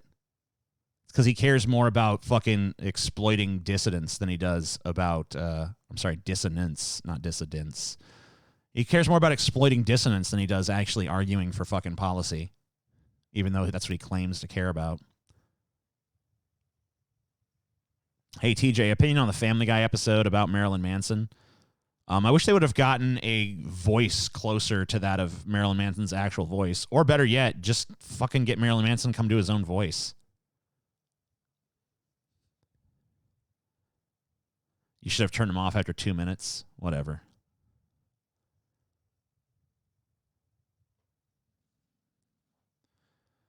I don't understand how people still think they can employ revisionist history, misquote people, and get away with it. Yeah, it's pretty lame. Seems to be Dusty's wheelhouse. I love when he talks smack about Kyle's big Patreon, but conveniently forgets that he made millions of dollars as a webmaster for porn sites. Yeah, if that's even fucking true. Motherfucker claimed to invent the T-shirt when I met him. I know he claims that that's just me. That's me lying about him, but it's not. All three of us heard him say it. Do you want a hug, TJ? Yeah. I want a hug. No, I want a hug from that guy. I was looking at you to make sure it's okay to get that hug.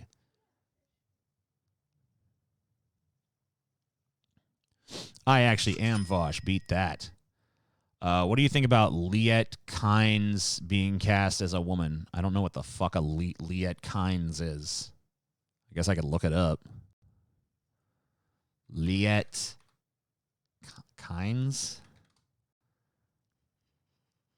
Oh, okay. So that's a character from Dune. I guess that was a male character before, and now it's a female character. I don't care. Who gives a shit? In a Streamlab, I said I'm waiting for Biden's VP pick to make a final decision. I mean, yeah, it doesn't really matter that much. We know it's going to be, a centrist neoliberal. Dusty is a professional victim. He's not even good at that, though.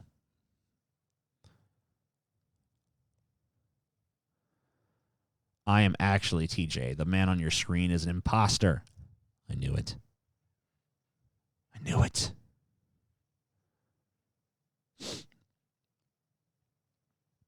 I fucking knew it. I hear that it's raining. So there is. Or is it raining? Am I just hearing things? It is raining. So if this fucking stream ends randomly and suddenly, it's because my power went out. Because my power's been going out even on clear sunny days. So, if that happens, I'll try to get back here as soon as I can. It's about as much as I can promise. I'm going to take a little break. Then I'll be back with some MGTOW video. It's going to be good. It's called Polished Butt Syndrome. But stick around. I will be back momentarily. Just going to take a little bathroom break and maybe take a few drags off of smoke.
Sorry for the little break there.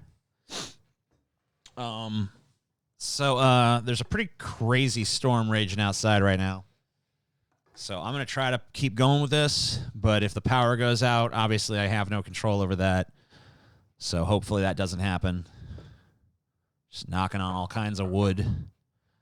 So I wanted to show you guys this painting my wife did. This is, I don't know what the title is. I've suggested the title Troglodyte. I think she likes calling it Cave Dweller. But, you know, thought I'd brag on my bitch a little bit. She painting shit.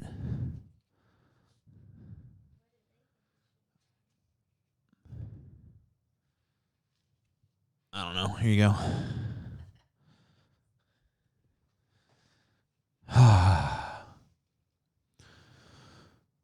Did you ever learn that he needs to drop the ball from its mouth to play catch? No. I don't think he's ever going to figure that out. That painting is my mood. That's a selfie, not a painting, TJ. Holy shit. I've never seen her dripping red blood fangs before. Chelsea, do commissions. Do commissions. Looks like the cover of Evil Dead 2. Let me see.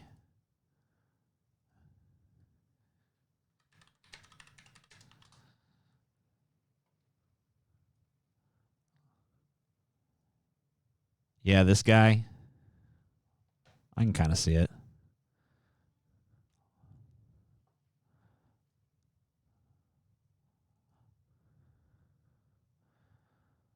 That thing is amazing. Well, it is for sale. If anyone wants to make an offer on it, you can DM me. Because we are trying to sell it. I guess you can message Chelsea at Chelsea_the_imp on Instagram if you want to arrange something with her. 'Cause she wants to get into art. I've been encouraging her. By encouraging her, I mean like, you need to start painting. Sell your art. So it's been more of like me ordering it to happen rather than encouragement, I guess. But, you know. She has the makings of an artist, and I just feel the need to nurture that through declaring that she's an artist and making her go through with it. Yeah, there's a link to Chelsea's Instagram there.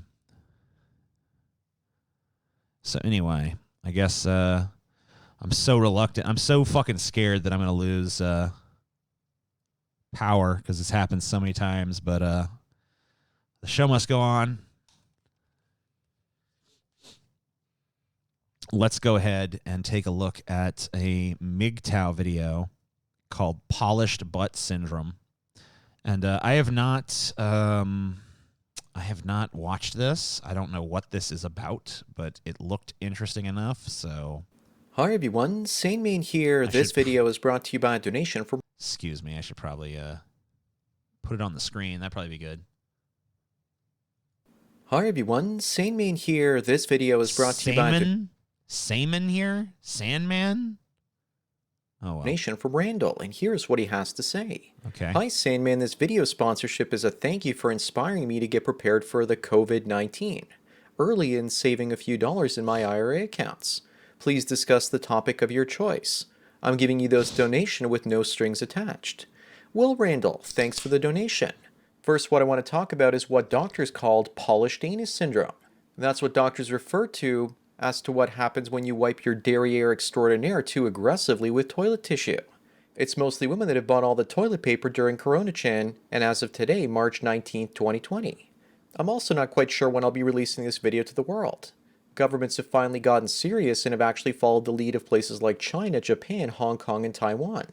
Dr. John Campbell, one of the people I've been following, showed a... Okay, I'm going to speed this up. I can't take this. So I know you guys hate it when I play it at 2 times speed, but I'm going at least 1.5 speed on this. We got to get through this quicker. Picture of the commutes in Japan, and people were packed like sardines, and almost none of them were wearing masks.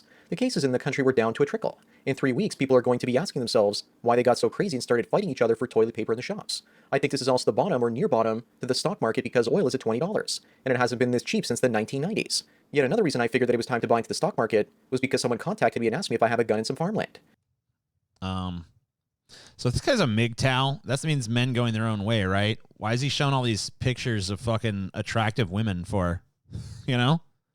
Like, isn't he supposed to be encouraging his audience not to want to fuck women and to go their own way? Men are tired of propping up society for these greedy, money-hungry bitches. So now we're going our own way. Look at this bitch. She's fine as fuck, you guys. Look at that. Oh, yeah, it's sweet. I also heard from other people that there were huge lineups at gun stores in the United States. Here in Canada, there were full squads of police officers at the local Costco. We seem to have reached peak panic, where people are buying shotguns and want to head for the hills. Looks to me like TFM was right when he said that people were overreacting. Actually, TFM was both right and wrong. He was wrong because he didn't realize that people would panic and overreact the way they did. He was right, however, because the death toll, because it wouldn't be as high compared to the swine flu and the common cold. But it could have been really, really bad if countries did nothing. If world leaders had aggressively stopped this thing out right away, it never would have gotten to where we see it today. Markets never would have crashed and presented once-in-a-decade buying opportunities that I seem to have taken advantage of. It's almost like they intentionally waited for things to get bad to scare the general population, but not bad enough where they couldn't stop it. It's almost as if they waited a certain length of time before forcing everyone into quarantine. I also put a link to TFM's Boomer Remover video in the description, so you guys can check out the rational arguments that he presents. But when there's an epidemic, people do irrational things, and follow herd behavior even if it hurts them. Anyways, before I discuss this further and give you guys some of my financial... I don't know what's going on. Like, am I supposed to know what the fuck is going on right now?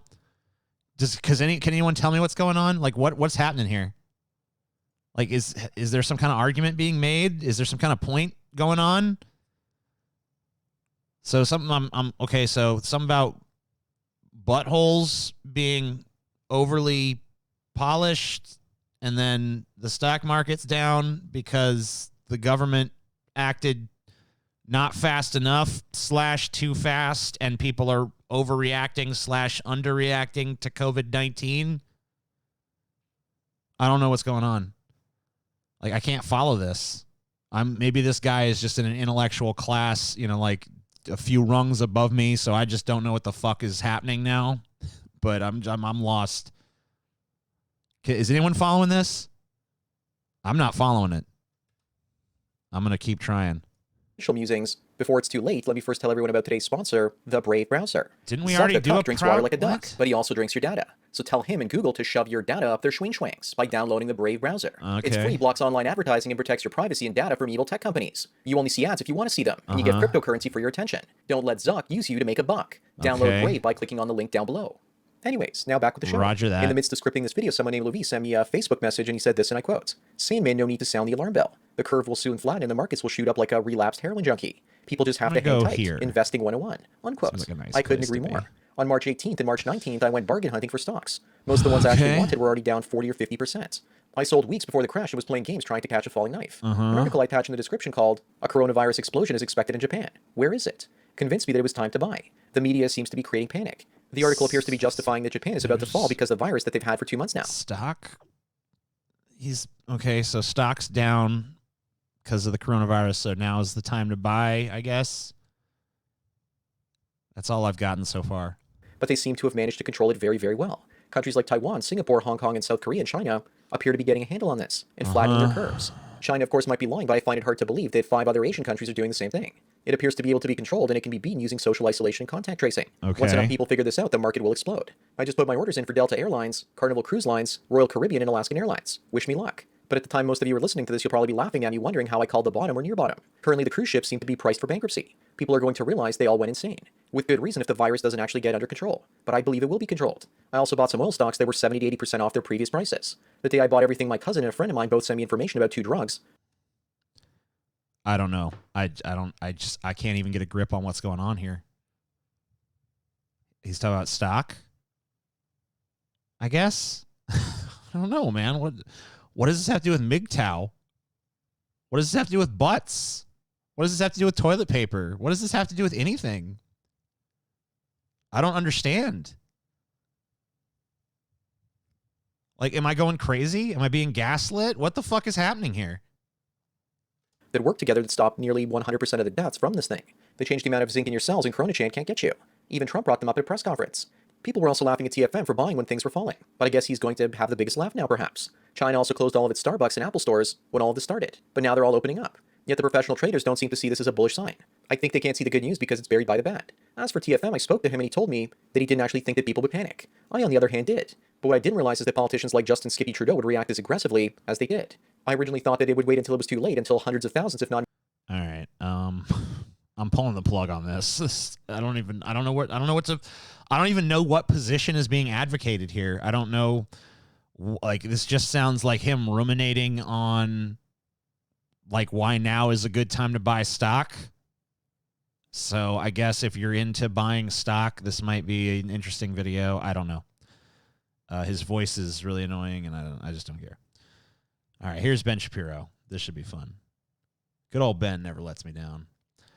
This is called Why Secularism is on the Rise with Ben Shapiro and Franklin Graham, who I don't know who that is. Franklin, we look at the rise of secularism, and non-affiliated is the #1 group of millennials. We're watching younger people basically rejecting religion wholesale. We're seeing organized religion in decline by statistics. Why do you think that is, particularly given the fact that after several decades of an increasingly secular America, it is obvious that there are pretty dire social effects to exactly that sort of secularization? So let's talk about secular.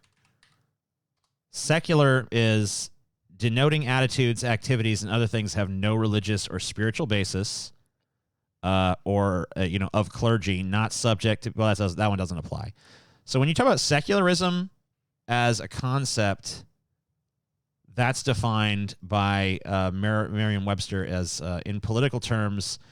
This is Wikipedia. In political terms, secularism is the principle of the separation of government institutions and persons mandated to represent the state from religious institutions and religious dignitaries. So what we're talking about with secularism is the separation of church and state, which was enshrined in the very founding documents of this country. So I don't know what this bullshit is about the rise of secularism. It sounds to me like he's conflating secularism with atheism, which is really stupid, because you can be a deeply religious person and still be a secularist. You could be like, I am a fucking hardcore Baptist but I believe in a secular government because I don't think that, religion should influence government policy. And I don't believe that, because, maybe my religion won't be the one that's favored by the government. That's why the only rational position is for the government not to take a stance on religious values. But it sounds to me like when Ben Shapiro here is talking about secularism, he's really just talking about atheism because he's talking about people's personal beliefs. So I guess we can just ignore the word secularism in the title and just think about him talking about just atheism or, agnosticism, because that seems like what he's actually talking about. Now, maybe that'll turn out to not be the case, and we'll have to reassess later, but that seems to be what he's talking about, at least in this initial phase of the video. But, I could be wrong. Particularly in some of the more hard-hit Rust Belt areas, that when churches disappear, so does the social fabric, and we've seen opioid epidemics and right. So he's talking about atheism here. This should be called Why is Atheism on the Rise, not Why is Secularism on the Rise. Secularism is the separation of church and state. It's just saying it's basically like we don't want to turn into a fucking theocracy or have an official state church or have official religious views held by the government. So that doesn't make any sense. Broken lives. We've seen epidemics of suicide, disconnection. Well, why does secularism? I mean, can you really connect all? I mean, do you have anything that can directly connect, secularism, suicide? Do you have any sort of actual data to correlate those two things? I mean, I happen to believe that you might be right about that. I don't think that it actually makes a point. But if you're gonna state it out there as a fact, secularism leads to more suicides. I think you should have some kind of you're the facts you don't care about your feelings guy, right? So you should definitely have some facts to back that up. Why has secularism been on the rise despite the fact that there's been such obvious evidence of dire consequences? Well, I mean, you can't just take a bunch of social ills and then say, well, secularism is on the rise and then all these social ills happen, so obviously they're connected. They might be, but I mean, you could also point to a lot of good things have happened. You know, you'd be like, oh, well, you know, gay marriage happened. Well, of course, he thinks gay marriage is a bad thing. But, you know, we've acknowledged a lot more gay rights. You know, there have been huge strides forward in, you know, the rights of, like, black people and stuff. You know, there have been strides forward in terms of turning back the clock on this drug war with, you know, marijuana decriminalization in some places, legalized medicinal marijuana in some places, legalized recreational marijuana in some places. These are all strides, in my view, forward that I wouldn't necessarily, you know, tether to secularism. But, you know, you could say, oh, well, secularism is on the rise, and now, you know, we can buy weed without the government interfering, and now we can, you know, marry a same-sex partner just the same way we could marry an opposite-sex partner. And we have more, you know, so we have more rights and we have more liberties now. You know, so, I mean, like, you could just as well tether it to that. Or you could say, oh, well, this, I mean, like, you can't just take two things that may or may not be conflated and just conflate them and then treat it as though it's fact. But I guess you can if you're Ben Shapiro. Secularism. First of all, let's go back to talk about the decline of the church. Okay. I'm not sure the church is in decline. I think there's... It is. What do you mean you're not sure it's in decline? It is in decline. It's definitely in decline. That's just like factual. Like, we have seen a decline in religiosity in this country over the past, I don't know how many decades, but a few decades now. Some mainline denominations that quit preaching the Bible for some time, and people just quit what? attending. No, there's not. No, there's not. There's no fucking denomination of Christianity that was like, the Bible, throw that out. You know, there's no fucking denomination of Christianity that's like, the Bible's bullshit. Maybe Unitarians. I don't know. But I don't think they're like some kind of fucking powerful force. Let's just look at religiosity in the U.S. So religion in the United States. Let's see if we can see it like over time. Over time. America's changing religious landscape from Pew Forum.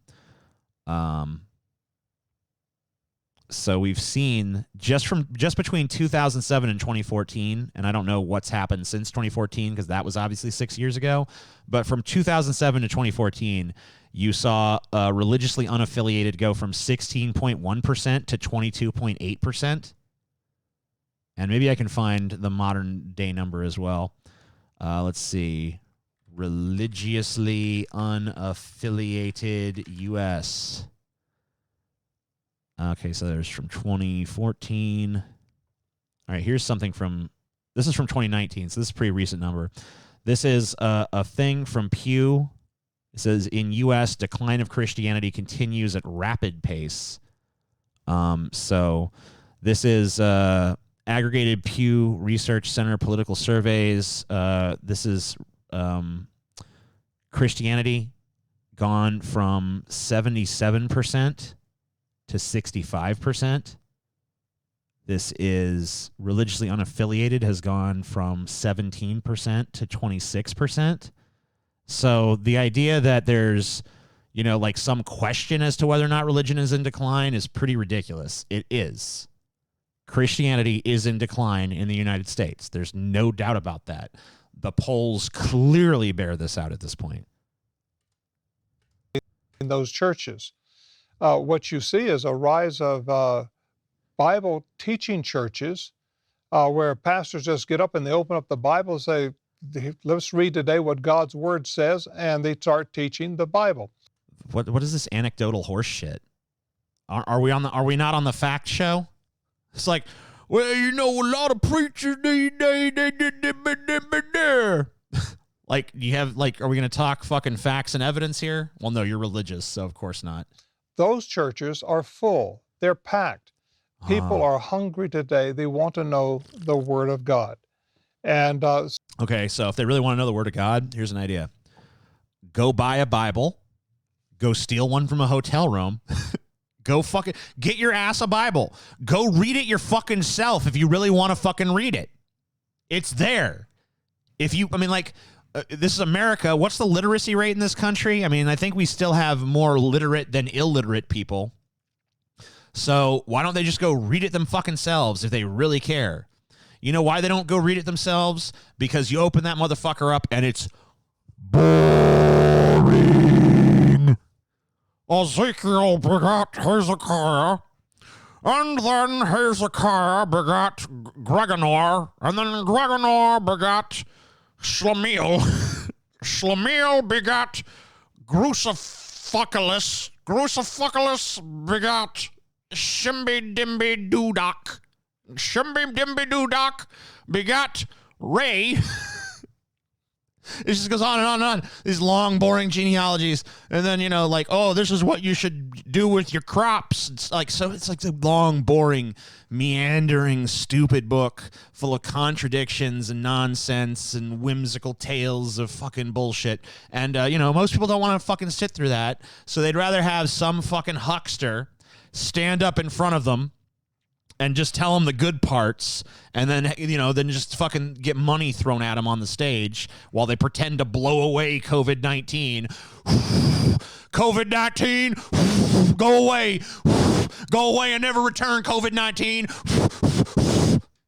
I cured it. Give me money. Give me that money. Give me that money, boy. Oh, yeah. Hootenanny, give me that money, boy. Secularism it gives a license for people to live as just about any kind of wicked life they want to without any consequences. Oh, yeah. Meanwhile, you Christians, good moral fucking pillars for us all. Like, what was that guy? Ted Haggard, right? Doing meth and getting fucked in his ass. Jesus really led him down the righteous path, huh? I mean, I don't have no problem with doing meth and getting fucked up the ass, but I mean, like, that's wrong according to you guys, right? Didn't stop him. Didn't stop all those Catholics from fucking, you know, feeling up on them altar boys, did it? Nope. Doesn't seem like religion has done much in the way of making people adhere to this strict moral code that it preaches. In fact, all it does is it teaches them that after they have done all that bullshit, they just got to turn to Jesus and go, yo, Jesus, I fucked up. Gonna forgive me again? And Jesus is like, you still accept me in your heart? And they're like, yep, I sure do. And Jesus is like, well, I don't care that you murdered 50 people. Your sins are forgiven because you're washed in the blood of the Lamb. Well, actually, that's the blood of the family I just murdered. Well, you know, same diff, right? So fuck this bullshit. Yeah, Ted Haggard is completely heterosexual. Ted Haggard is completely heterosexual. Ted Haggard is completely heterosexual. Glory, holy blue, yeah. And, of course, that's very attractive. And a lot of people go that direction and say, oh, this is going to be fun. This is going to be great. But there's the emptiness. And you're right, the suicide rate. Hey, I suggested the MGTOW video, didn't watch past the first few seconds, thought it would be about how he thinks women ruining shopping. Next time I'll watch the whole video. Yeah, it's okay, whatever. I thought it looked interesting from a superficial kind of like, because I try not to watch this stuff beforehand simply because I want my reactions to be in the moment and authentic and shit. So, you know, I don't tend to like, maybe I'll kind of skim through, and I was skimmed through and I thought it looked kind of interesting. It seemed like he was talking about something. But, you know, it turned out he wasn't talking about shit, so whatever. It's just incredible, the problems that secularism brings, because it doesn't give answers. It gives them this license to be free, but at the end of the day, they're not free. And because they're slaves to the devil. They're slaves to sin. Called it. You're so predictable, you old fucking piece of shit, dude. Oh, man, I just want to rustle that perfect fucking old man hair on top of his head. Oh, look at my comb over. I just want to uncomb over the comb over. I want to see what lies beneath. And they want to be free. They want answers. They're searching and looking. No, they don't want answers. You know, the people who want answers don't fucking jump on some stupid shit like the Bible. They actually investigate things empirically and scientifically and rationally. They don't just say like, well, this old book from the fucking caveman days done said this, so I think this is the truth. That's for people who don't want to think. That's what that's for. That's for fucking dumbasses who don't want to think and just want to throw money at some old fuck on a stage that goes, "Loomy-doomy-doo, Jesus loves you." That's what that's for, all right? Don't give me this fucking bullshit like, answers. We got answers. Look at the Bible. Answers everywhere. Is rape wrong? Nope, not if you marry your victim. Says so in the Bible. There's your answer. You know what I mean? Is slavery wrong? Nope, long as you treat your slaves good. Look in the Bible. Those answers suck. The answers in the Bible are dog shit. The Bible is for morons. For something better, and they're not finding it. And I want people to know that what they're searching for is God. And if they put their trust in Him, He'll take that broken life and He'll put it together just like He did mine. Right, because, man, I've never known a Christian who didn't have their shit together. You know what I mean? Like, I've never seen even one Christian that didn't have every element of their life totally fucking together. Like, can you imagine if Christianity actually delivered on its fucking promises? Can you imagine, like, if every fucking Christian you knew was just, like, ecstatically happy, everything's going smooth, everything's going great, everything's going wonderful, you know, they're fucking complete people, they're happy, they're satisfied. That's not reality. I've known Christians. That's not what they're like. And you know what? The Bible doesn't even say they're supposed to be like that. The Bible is full of Christians being persecuted, tortured, you know, like sadism being visited upon them in horrible fucking ways. The Bible doesn't say shit about Christians having an easy life here on this earth. That's not even the promise of the Bible. That's the promise of this modern day fucking prosperity gospel bullshit that has no biblical basis whatsoever. The Bible tells Christians to expect misery and persecution because if they endure that here on earth, then they get paradise in heaven after they die. That's the point. Not that things are going to be great for you here and now, but that's the argument this guy's making. That has nothing to do with the Bible or what it says. This motherfucker doesn't even know his own book. Well, it doesn't matter. He doesn't give a shit about the Bible. He's just a huckster. He doesn't give a fuck what the book says. And He'll use you and He'll forgive you and cleanse you and give you hope for the morning, hope for the next day. And how important we need today, we need that hope for the next day. Major media in the United States have That was pain. It's pain, baby. You feel the pain? You feel it? Feel it? Feel it? Feel it? What are you ouching? Ouch. basically blamed evangelicals for getting involved in politics. They're very upset with religious people being involved in politics. They say that this is religious theocracy. And it seems to me that it's precisely the opposite of what actually happened. What actually happened is that there was a fairly wide social consensus on a wide variety of issues, and that the secular left in the 1960s basically broke those down. And evangelical Christians, like religious people of all stripes, basically stood up on their hind legs and said, well, no, you don't get to discard those social consensuses without any sort of evidence. When do you think it becomes incumbent on That was gibberish. Pure gibberish. religious people to get involved in politics? Under one circumstance. Yeah, because that's one thing this country surely needs more of. It's like these religious people, they've been too passive for too long now. They're not willing to fucking let their voices be heard, right? They've just been too passive. They've just given us secularists our way for too long now. It's time for religious people at last to stand up. It's so crazy to me how these people continue to act persecuted, even when they're not, even when they're the furthest thing in the world from it, even when they control the fucking White House at this point, right? Trump has these evangelicals have the ear of fucking Donald Trump.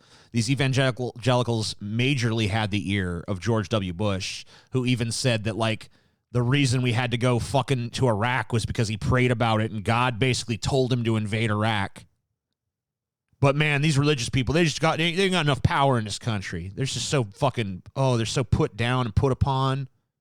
Poor bastards. Do you think religious people shouldn't be involved in politics? And how should they be involved in politics? No one, who the fuck has said religious people shouldn't be involved in politics? No one has said that. I mean, I don't know. Maybe someone has said that. I haven't said that. I've never heard anyone say that. What's being said is that if they're going to fucking argue for something, that they better have fucking secular goddamn reasons for it. Because I'm not going to fucking buy an argument that's contingent upon me accepting some fairy tale bullshit. You better have a reasonable fucking secular, means of defending your position, or I personally am not going to take it seriously. Well, first of all, in 2016, I went to every state capital and held a prayer rally on the Capitol steps. I thought if I would have a few hundred join me in prayer, that would be important because I felt our country was in trouble. But actually, it was a few thousand. Instead of hundreds, it was thousands. Oh. In some places, tens of thousands of people who showed up on the Capitol steps. What a bunch of losers. That's all I have to say. Let's show up to the Capitol and clasp our hands and fucking petition a fucking invisible man. Well, you know what? Your God is supposedly all-powerful. So if he really wanted you guys to have power, he'd give it to you, which he has numerous times. Well, he hasn't. You've gotten it for yourself because the reality is you know that the power is not God. The power is the ability of you to use God to unify people behind your stupid fucking backwards-ass agenda. To pray. And they weren't there to hear me speak, but they were there to pray for our nation. I believe that, no, I honestly believe him on that point. I don't think anyone would fucking go anywhere to hear this guy speak. And so these were people that cared for our country, that prayed. I never endorsed a person in the last election. And I just encouraged people to pray the way they felt God was leading them to vote. Yeah, I'm sure you didn't fucking give them any sort of like signals as to what God wants or anything. I'm sure you didn't, voice a particular agenda that happened to be in line with any particular candidate or anything. Encourage people to vote. And then I also encourage Christians to run for office. We need the Christian voice in state politics, in the state house. We need them in the local politics. We need them. School boards, how important school boards are. And if we could have... We need to indoctrinate every level of this country. Like, wasn't the fucking lead up to this question Ben Shapiro being like, and they people act like this is going to be a theocracy. And then the fucking guy's immediate, is like, yeah, we need Christians everywhere. Just stack the courts with Christians, stack the government with Christians, stack the school board with Christians. Everything needs to be Christian, Christian, Christian. From top to bottom, Christians, Christians, Christians. Oh, that doesn't sound like a theocracy to me. Oh, wait, it does. It sounds exactly like a fucking theocracy. Christians on school boards and have their voice heard, how important that would be.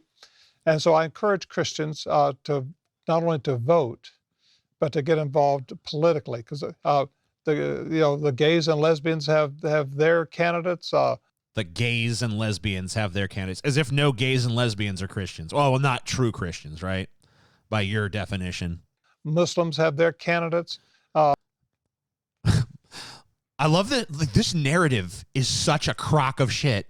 Gays and lesbians have their damn old candidates, and Muslims have their candidates, but where's the Christian candidates?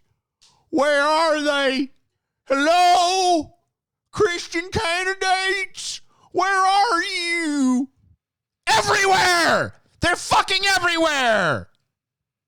So many people have their candidates, and I think it's not important for us. Christians to have candidates out there that can run and win.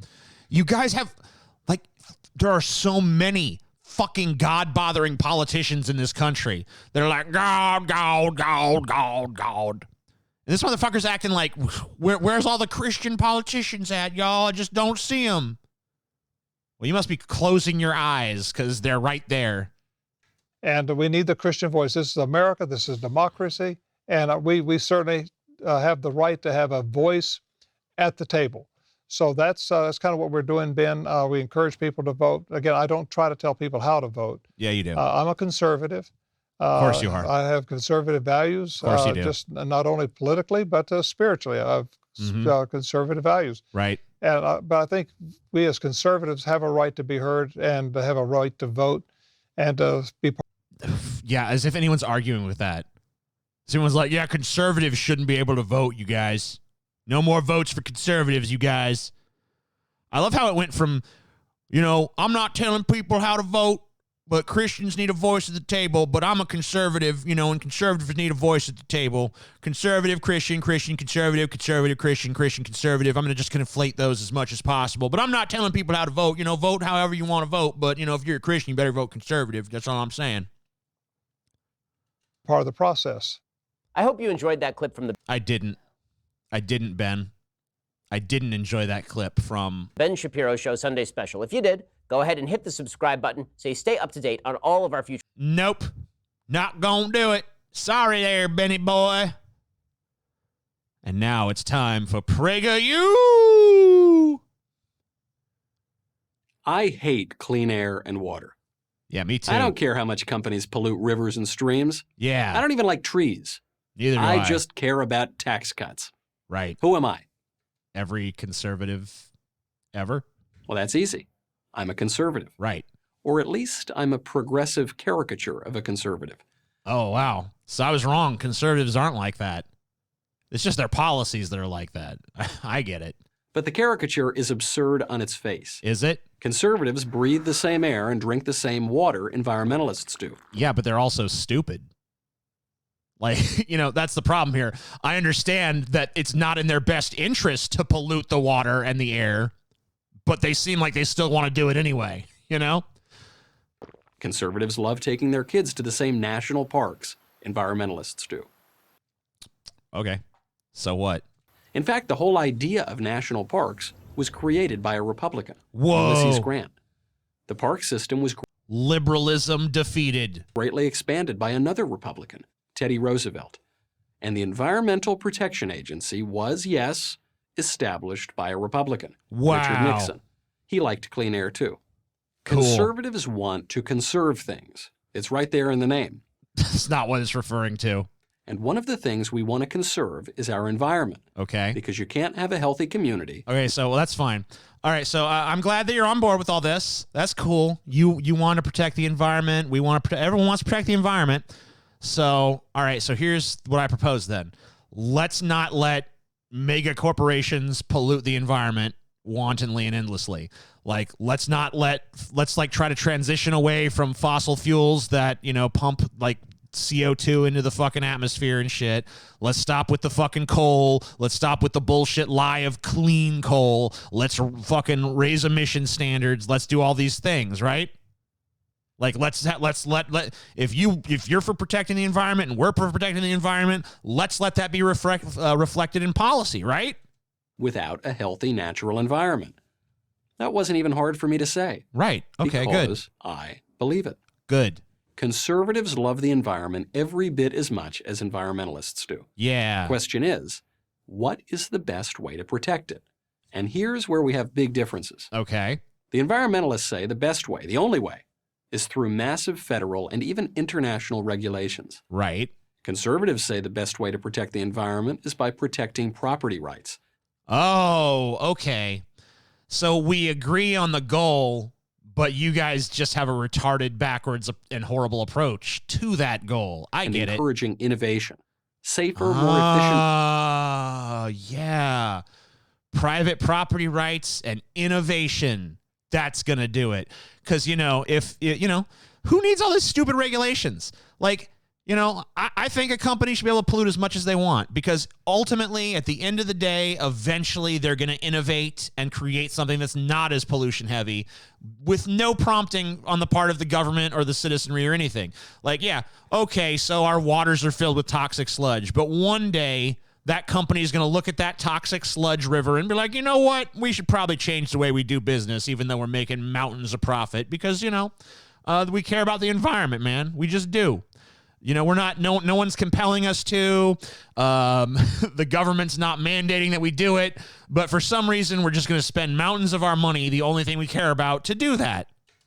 Power, nuclear, geothermal, biomass, anything that generates energy at a price consumers want and can afford to pay. Okay. To the extent that government gets involved in conservation, say protecting wildlife, it should get involved at the most local level possible, since the farmer, forester, or fisherman in Oregon knows a lot more about his environment than some bureaucrat in Washington, D.C. That's ridiculous. No. Like, being a fisherman does not mean you know anything about the fucking ecosystem. Like, I've fished before. It doesn't teach you shit about the environment. You sit in a boat, getting hot and drunk. You throw a fishing line into the water. You hope a fish bites it. If one does, you reel it in. And then you fucking put it in a fucking ice chest. And you take it back and you fucking clean and gut it and all that shit. Or actually you get someone else to do that for you because it's icky. But that's what fishing is. That doesn't teach you anything about the delicate balance of the fucking ecosystem or anything. So I don't know what this idea is. Like, the fisherman knows better than the bureaucrat. Maybe the bureaucrat has actually read like some scientific studies and stuff. Or Brussels. This is part of the conservative fucking, sort of mentality of like, experts don't know shit. Only the common man knows what's really going on. No, the common man is a dipshit. So how can we tell which way works best? Let's examine the historical record. Okay. Today, and for the last century, the worst environmental offenders have been big, repressive, socialist governments. This was true in the last century. Wait, what? No. The biggest polluter on Earth right now is America. Isn't it? Hold on.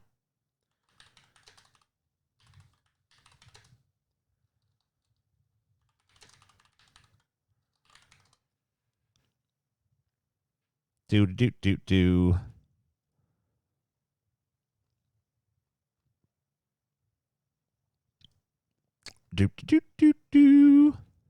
Pollution by country 2020. All right, so the worst on Earth right now is China. And the is the United States, and then the third worst polluter is the European Union. And then the fourth worst polluter is India. And then the fifth worst polluter is Russia. So China is ostensibly communist, but they're actually kind of a communism-capitalism hybrid. And they pollute. Their pollution levels are not as high per capita as ours are. In other words, they have a gigantic, like, if you tethered it to like population levels, the U.S. would have worse pollution. So we're probably the worst polluters per capita, but overall we're the second worst polluters on the planet, and we're not a big repressive socialist government, at least not by any reasonable standard. The European Union is not a big repressive socialist government. India is not a big repressive socialist government. Russia is not a big repressive socialist government. Well, it is big and repressive. I'll give it that. And at one point it was, I guess, communist, but it's not anymore. So I don't know what you're talking about with this, like, oh, the history of it is like these big repressive socialist governments. Like, are we going to go back to like the USSR? I'm sure he's going to bring up China. Like, oh, China's communist and look what they've done. But China is not really communism at this point. I mean, I guess ostensibly it is. They still call themselves the Communist Party, but they've embraced like tons of aspects of fucking market capitalism. And it's true now. China, for example, pumps roughly twice as much carbon into the air each year as the United States. Yeah, but they're number one and we're just number two. And their population is 1.3 billion, and ours is only about, 320 million? So they have like 4 times the population we do, like 4 or 5 times as much of a population density as we do. And so, like, if you actually did this, like, per capita, we would be polluting way worse than China. Right? That makes sense, doesn't it? Am I fucking insane here? I think what I just said makes sense. Like, okay, China population, 1.393 billion. U.S. population, let me see what that is right now. It's always jumping. The U.S. population is, like I said, 328.2 million. So our population is way smaller than theirs, yet we're polluting half as much as they do. So this argument is dog shit. even though the U.S. economy is almost 60% larger than China's. And how do those international agreements... Whoa. What's this? YouTube is not receiving enough video to maintain smooth streaming? What is this shit? Are you guys... how's the stream for you guys? Is it streaming all right for you guys? I'm hearing from YouTube that the stream is not great.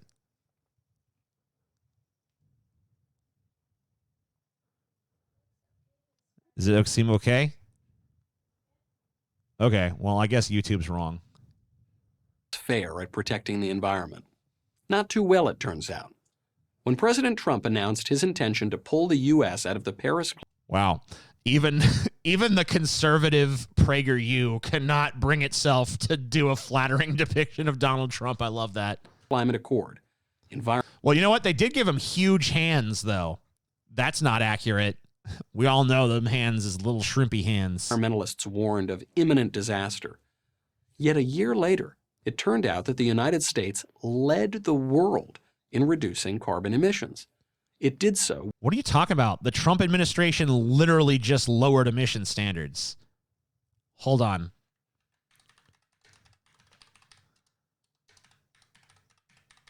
Sorry, I have to look stuff up so much there. Here we go.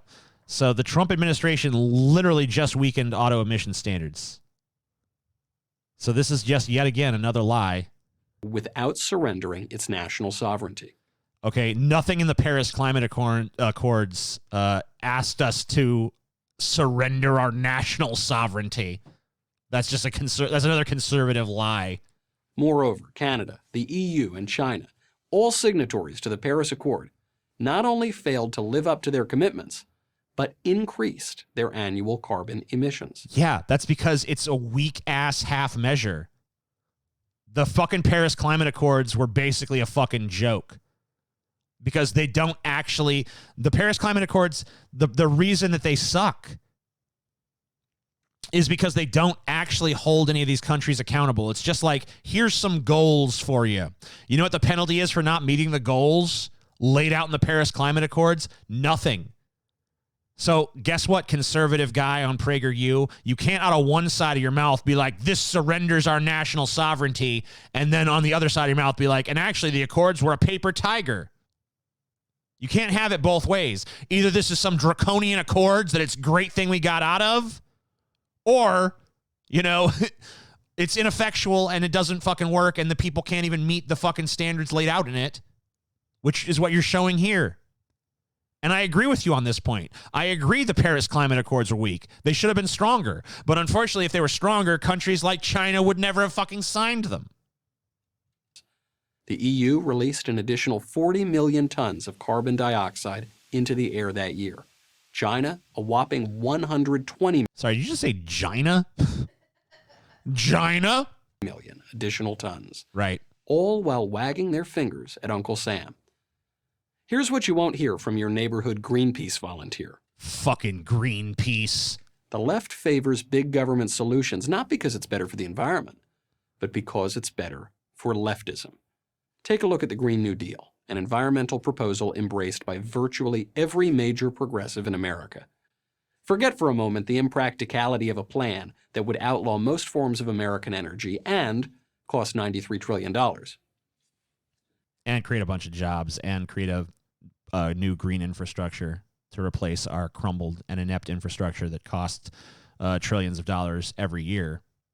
You know. Much of the proposal has nothing to do with the environment. What? Socialized medicine, reparations for historical wrongs, and a jobs guarantee program are just... Well, it's called the Green New Deal. It's not just green stuff. It's also New Deal stuff, right? It's supposed to be the fucking successor to FDR's New Deal, which, yeah, job creation is part of that. Just a few of the items on its wish list. What do socialized medicine and reparations for slavery have to do with the environment? Well, nothing. Right. But for supporters of the Green New Deal, that's okay, because their primary goal is increasing government power well beyond anything we've ever seen in America. Increasing government power. Oh no, now the government has the power to pay for my health care. Ah! Oh no. No, please don't pay for my health care, government. Please don't. What? Oh, it's fascism. It's fucking fascism. Never thought I'd see the day. And by the way, the Green New Deal, it's not even a piece of legislation yet. Literally, the only thing that's been published on the Green New Deal was like a few pages of like, here's some general ideas about what we think a Green New Deal should look like. That's literally all that's happened yet. And already it's like, this is communism coming to America, coming to destroy our way of life. They need this power, presumably, to save us from ourselves. In contrast, I more like to save us from you. I mean, like, look, this video is all well and good, but I've yet to hear you address how you're going to get giant corporations to actually care about the environment and not their bottom lines. Like, could you maybe lay that part out where it's like, here's how, we're going to get all these polluting giant companies whose, profits are all centered around burning fossil fuels, like the coal industry and the fossil fuel industry and, these giant manufacturing, centers and stuff. Like, how do we get them to stop polluting in a free market, capitalist, laissez-faire kind of system? And then the fucking answer is, let me see if I can find the crickets. Nope. There it is. Yeah, that's the answer right there. Hey, how do we get giant corporations to stop polluting without regulating them?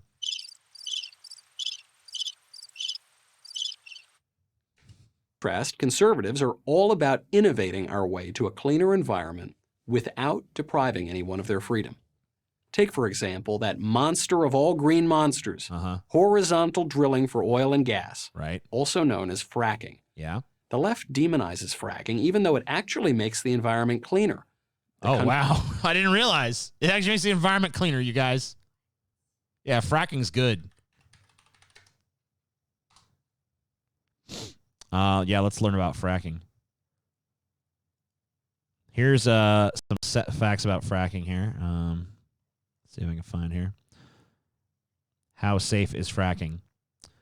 Though fracking is used worldwide to extract gas and oil, a fracking boom has occurred recently in the United States, partly driven by concerns over the costs associated with importing oil and other fossil fuels, as well as energy security.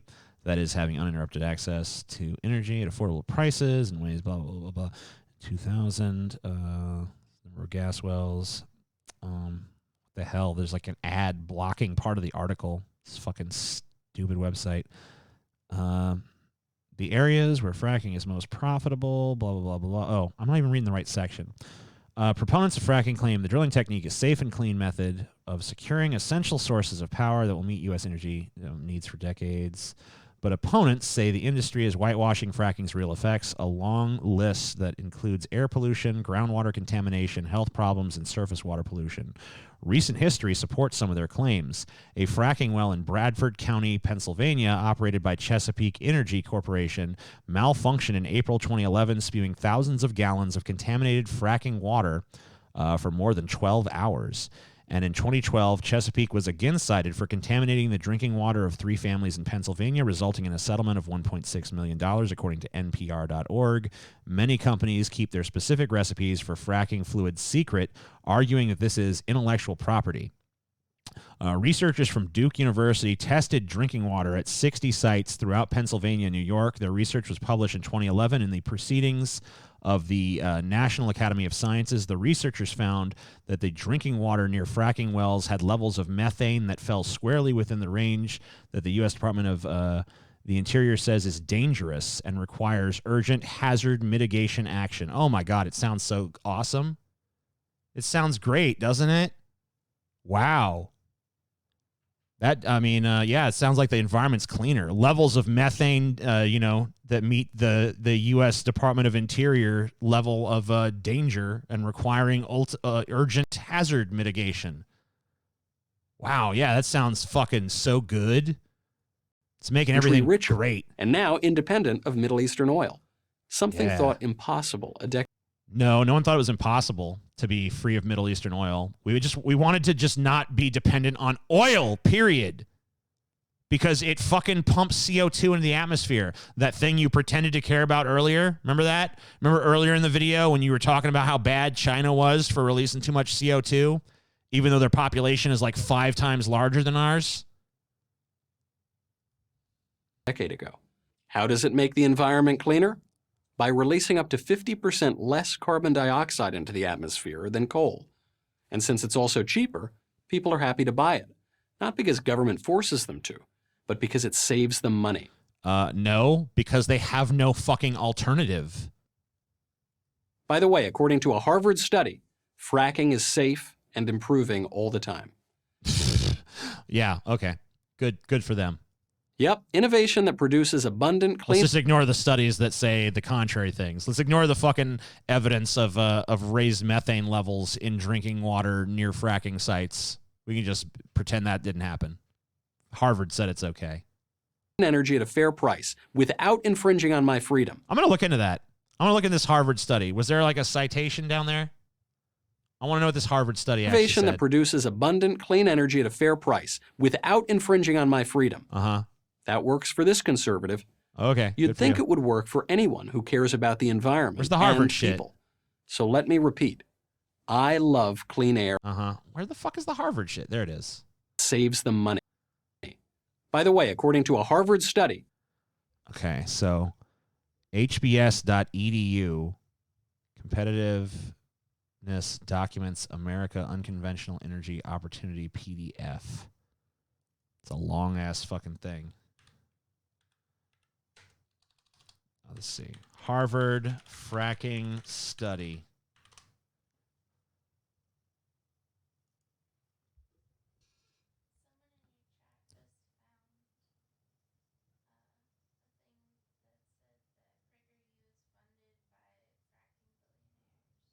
PragerU is funded by fracking billionaires. Did they provide a link? No. Let's see here. Blah blah blah blah. Trying to find this Harvard study.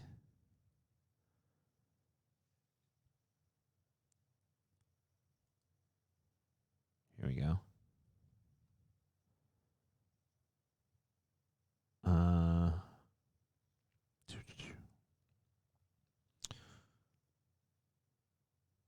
All right, so it's called America's Unconventional Energy Opportunity.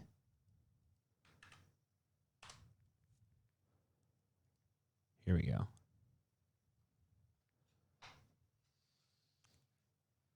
Oh, okay. Interesting. It comes from Harvard Business School. Let's see. Who wrote this?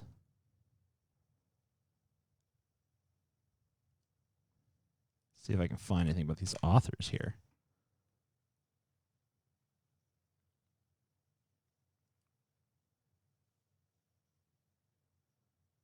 So it's Michael E. Porter, David S. G., and Gregory J. Pope.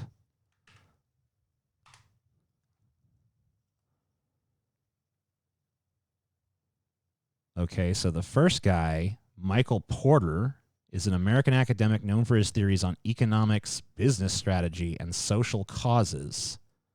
So no scientific resume there. How about David S. G.?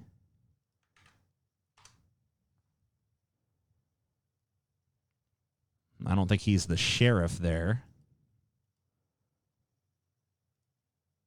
Oops. Okay, hold on. David S. G. We know anything about him? I don't think it's that guy. Can't find anything about David S. G. See some doctors named David S. G. I don't know. Maybe it is a medical doctor. And Gregory J. Pope, the third author of the study. An American politician who served in the New York State Assembly from 1965 to 1970. Is that the same one? Doesn't seem likely, but that's the only guy I can find. It's got the same middle initial. So the only one of these guys I can actually find is not a scientist, but a business guy. This report comes from Harvard Business School. And apparently, PragerU is funded by fracking billionaires. Let me see if I can confirm that.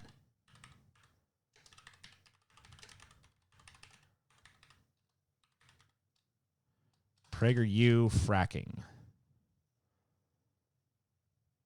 The organization relies on donations, and much of its early funding came from fracking billionaires Dan and Ferris Wilks. Okay, so we have a study. So the study being cited here is from Harvard Business School, written by business academics, not by scientists. And this comes from a source that is funded by the fracking industry. So I think we can totally dismiss any of the claims being made here as 100% bogus propaganda and nothing more. Fracking is safe and improving all the time. Just ask the billionaires that paid for this video. They got all their money from fracking. Super safe.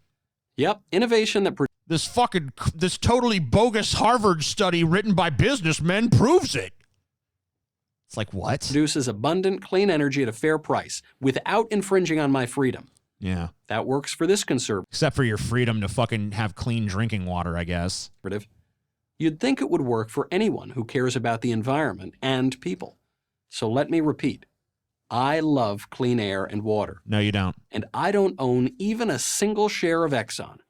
Right. But I don't own a single share of Exxon. But yeah, you're getting paid by a bunch of fracking billionaires who fund PragerU, right? So that's almost as good. I'm Michael Knowles. Oh, wait. I love the specificity of that, too. I don't own a single share of Exxon. I mean, Shell. It's like, right?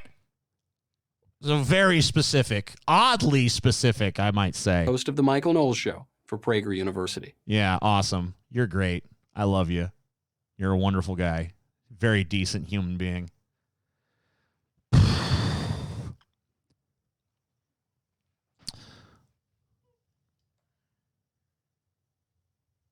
Hold on. Gotta check my phone messages.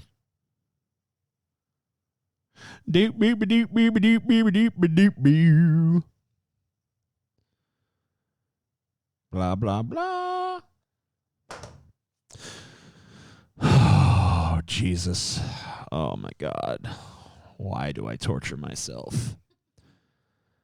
That was brutal. I'm sorry that I took so long looking up sources for that, but I really wanted to make sure that I fucking gave this the rebuttal it deserved, You guys don't mind when I take a minute to go look up a source, do you? Because, I feel like that's important when exploring these fucking PragerU videos to see what the fuck is really going on. Oh, man. Brutal. It's so much more full of shit than I even thought it was going to be, I thought it would have at least like some semblance of truth to it somewhere. But no. It was content to be totally fucking fallacious and bought and paid for in a transparent way. The Manatee is back to making crap content again. When did he never stopped? I don't want to hear about it. I don't care. He can make all the fucking content he wants to. Good for him. Don't bring him up to me. I don't want to hear about it.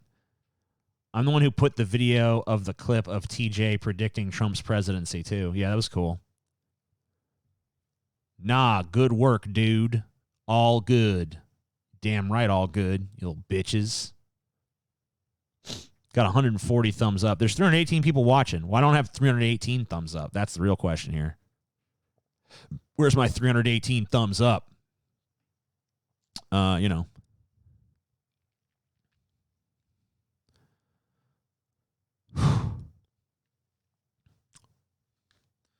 need a break from wearing these damn headphones, so I'm going to talk to the chat for a minute.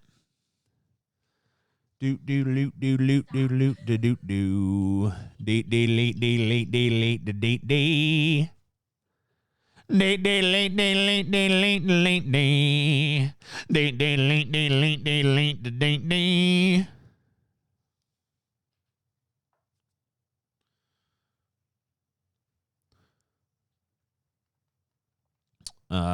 Just liked, bitch. Yeah, damn right. Sorry, CJ, am liked. Oh, yeah. Jeepers creepers, where'd you get them peepers? What's wrong with my cricket sound? Yeah, that isn't the best cricket in the world, is it?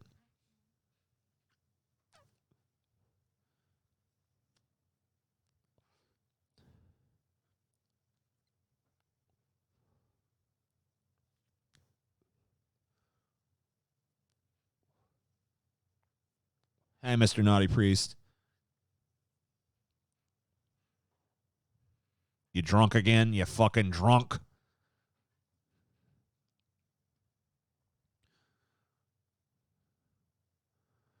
I second a TJ house tour. Oh yeah, let me just fucking take this webcam, webcam attached to the computer around the house for you.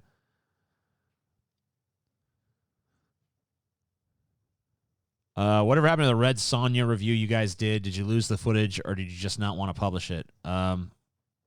Was the Red Sonja the one we watched and then it just didn't fucking record? I think that might have happened, yeah.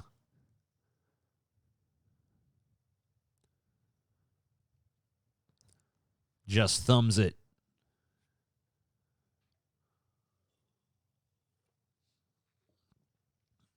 The reason I don't like it when you speed up the videos you watch is because I usually watch these. I usually don't watch these live. I watch you on 2 times speed. So when the videos, it's like 4 times speed. Well, you know what? The only one I sped up at all was that one that didn't even make sense that we fucking aborted anyway. So, you know, I haven't sped up any of these other ones. I sped that guy up because he was talking interminably slowly. But it turned out that I had nothing to say about what he was saying. So.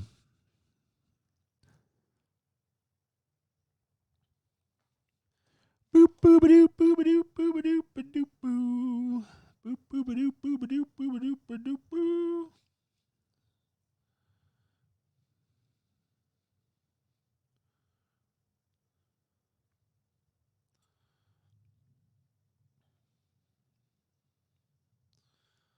Okay. It sounds electronic. All right, I'm going to take a small break again. You know, I like to take breaks in these and fucking kind of recollect my fucking bullshit. Chelsea, do you want to take over while I'm doing it? No? Okay. Chelsea doesn't want to do it. She hates you all. So, well, what you do, right? If you didn't hate him. All right, I can put up the thingamajig. I'll put up a fucking bullshit for you. Here, I'll get one. Where the fuck? What happened to my candle gif?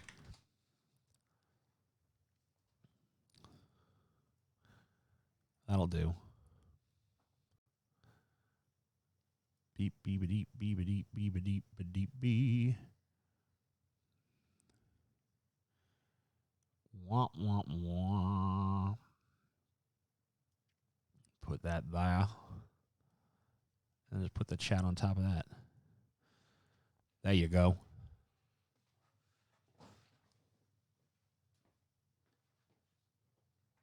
How do you read that? It's so tiny. You can read it in the other window if you want. All right. It's the first tab on the bottom thing. Oh, okay.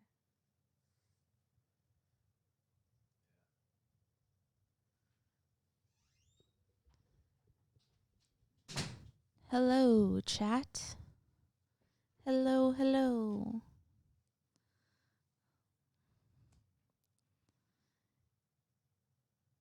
I don't know what to say. That's why I didn't want to do this. But if you guys have any questions for me, feel free to ask. Chelsea is king. Damn fucking right. You know what? I probably should just put myself on so you guys. I don't know how this works. There we go. Hey, I wanted you guys to see my face because of my black eye that I have right now. I like showing it off because I think it's cool. It's all like purple and green and shit. Can you see? See, my other side doesn't look like that. You guys like it? Hey, what up? Chill Seed. Yeah, that's me. I don't know how to podcast, guys. I'm sorry. And this is really not a good angle. I don't know why he wants to shoot like our double chins. It should be like up more so you guys aren't seeing all of this. I also don't have any makeup on, so whatever. Who gives a fuck? Let's see. Chelsea, I'm in school pursuing art right now. Keep doing what you're doing. Thank you. Yeah, for real. Like, go follow me on Instagram. That's what I'm on the most. Chelsea_the_imp. I really have been trying to talk to artists because, ooh, that was a big thunder. It's storming like crazy here. I'm really surprised that our power is still on. Yeah, I guess I won't cover my face. Whatever. Makeup is overrated. Man, he's not lying. These headphones are uncomfortable.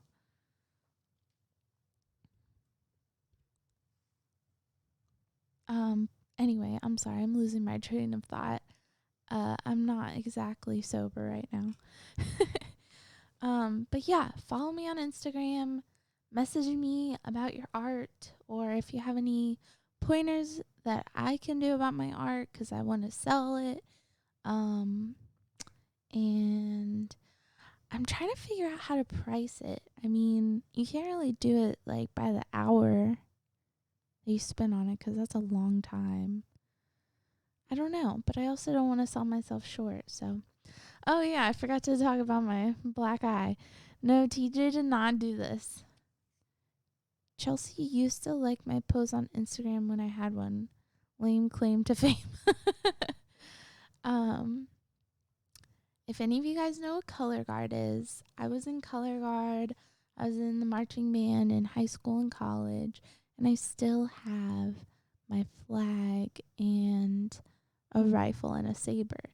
So I was in my backyard yesterday because I was really bored, and I threw my color guard flag up in the air, and it came crashing down on my face instead of into my hands. Now, a lot of people are saying, well, you're just out of practice, that's all. But no, this is the third black eye that I have gotten. I mean, it never like swelled up shut or anything, but I would call that a black eye, or a shiner at least. And it was more like up here a couple of days ago, and all the blood is kind of like pooled down around my eye socket. So yeah, it's a color guard flag. It's my third time hurting my face. My junior high school yearbook picture, I have a black eye from a flag. It's my third color guard black eye, but my fourth black eye in life.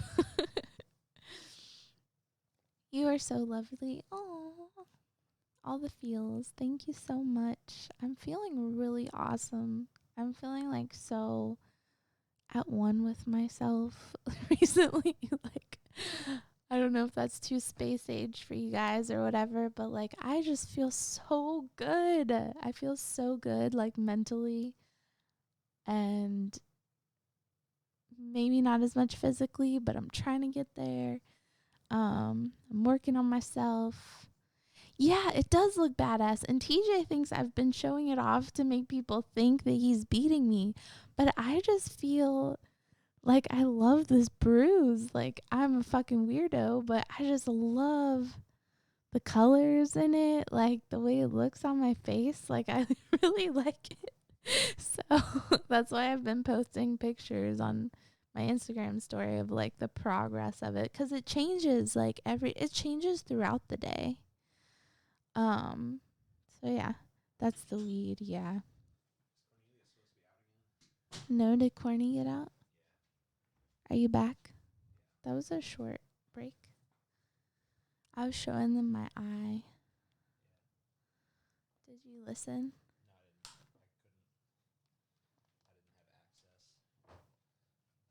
Should I go put Cornelius away?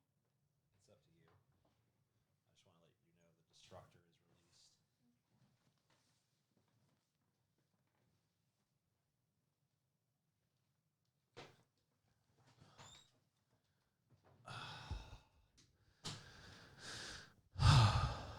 People could get a dangerously wrong impression.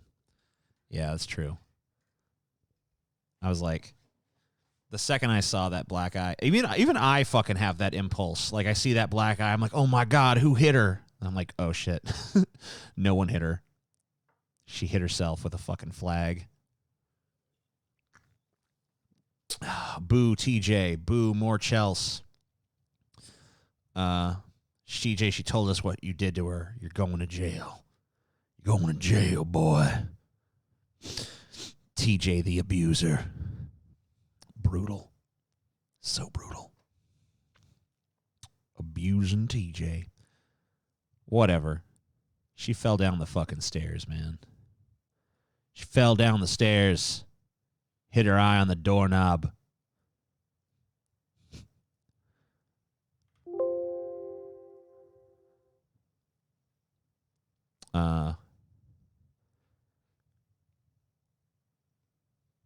Wait, Chelsea feels good. She needs to get with the program. That's true. This is not a feel-good show. This is a feel-bad show.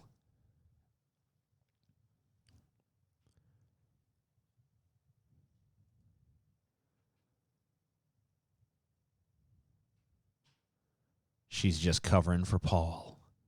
Paul? Funded by Big TJ. Her voice is super soft, and TJ's voice is shrill and loud as fuck. A match made in heaven. My voice is not shrill, you fucking cocksucker. How's my voice shrill? I have a fucking relatively deep voice. I don't see how my fucking voice is shrill. Like, a shrill voice would be like this. Hey, guys, it's me, TJ. That would be shrill. This is not shrill. Fucking douchebag.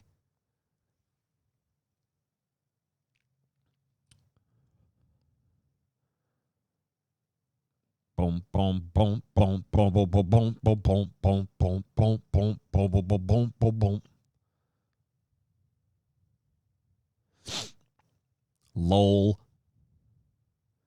Netflix. This chat is such garbage, man. My video will make you feel bad. Which one is yours? Did I pull yours? I don't even know if I pulled yours. What video did you send? I don't think it can get much worse than PragerU. Oh, well, you might be surprised. We got some more shit up our sleeve. Love to see how your hair would fare in a blizzard. I actually said blizzard to human just now. She says it more like, blizzard! Blizzard!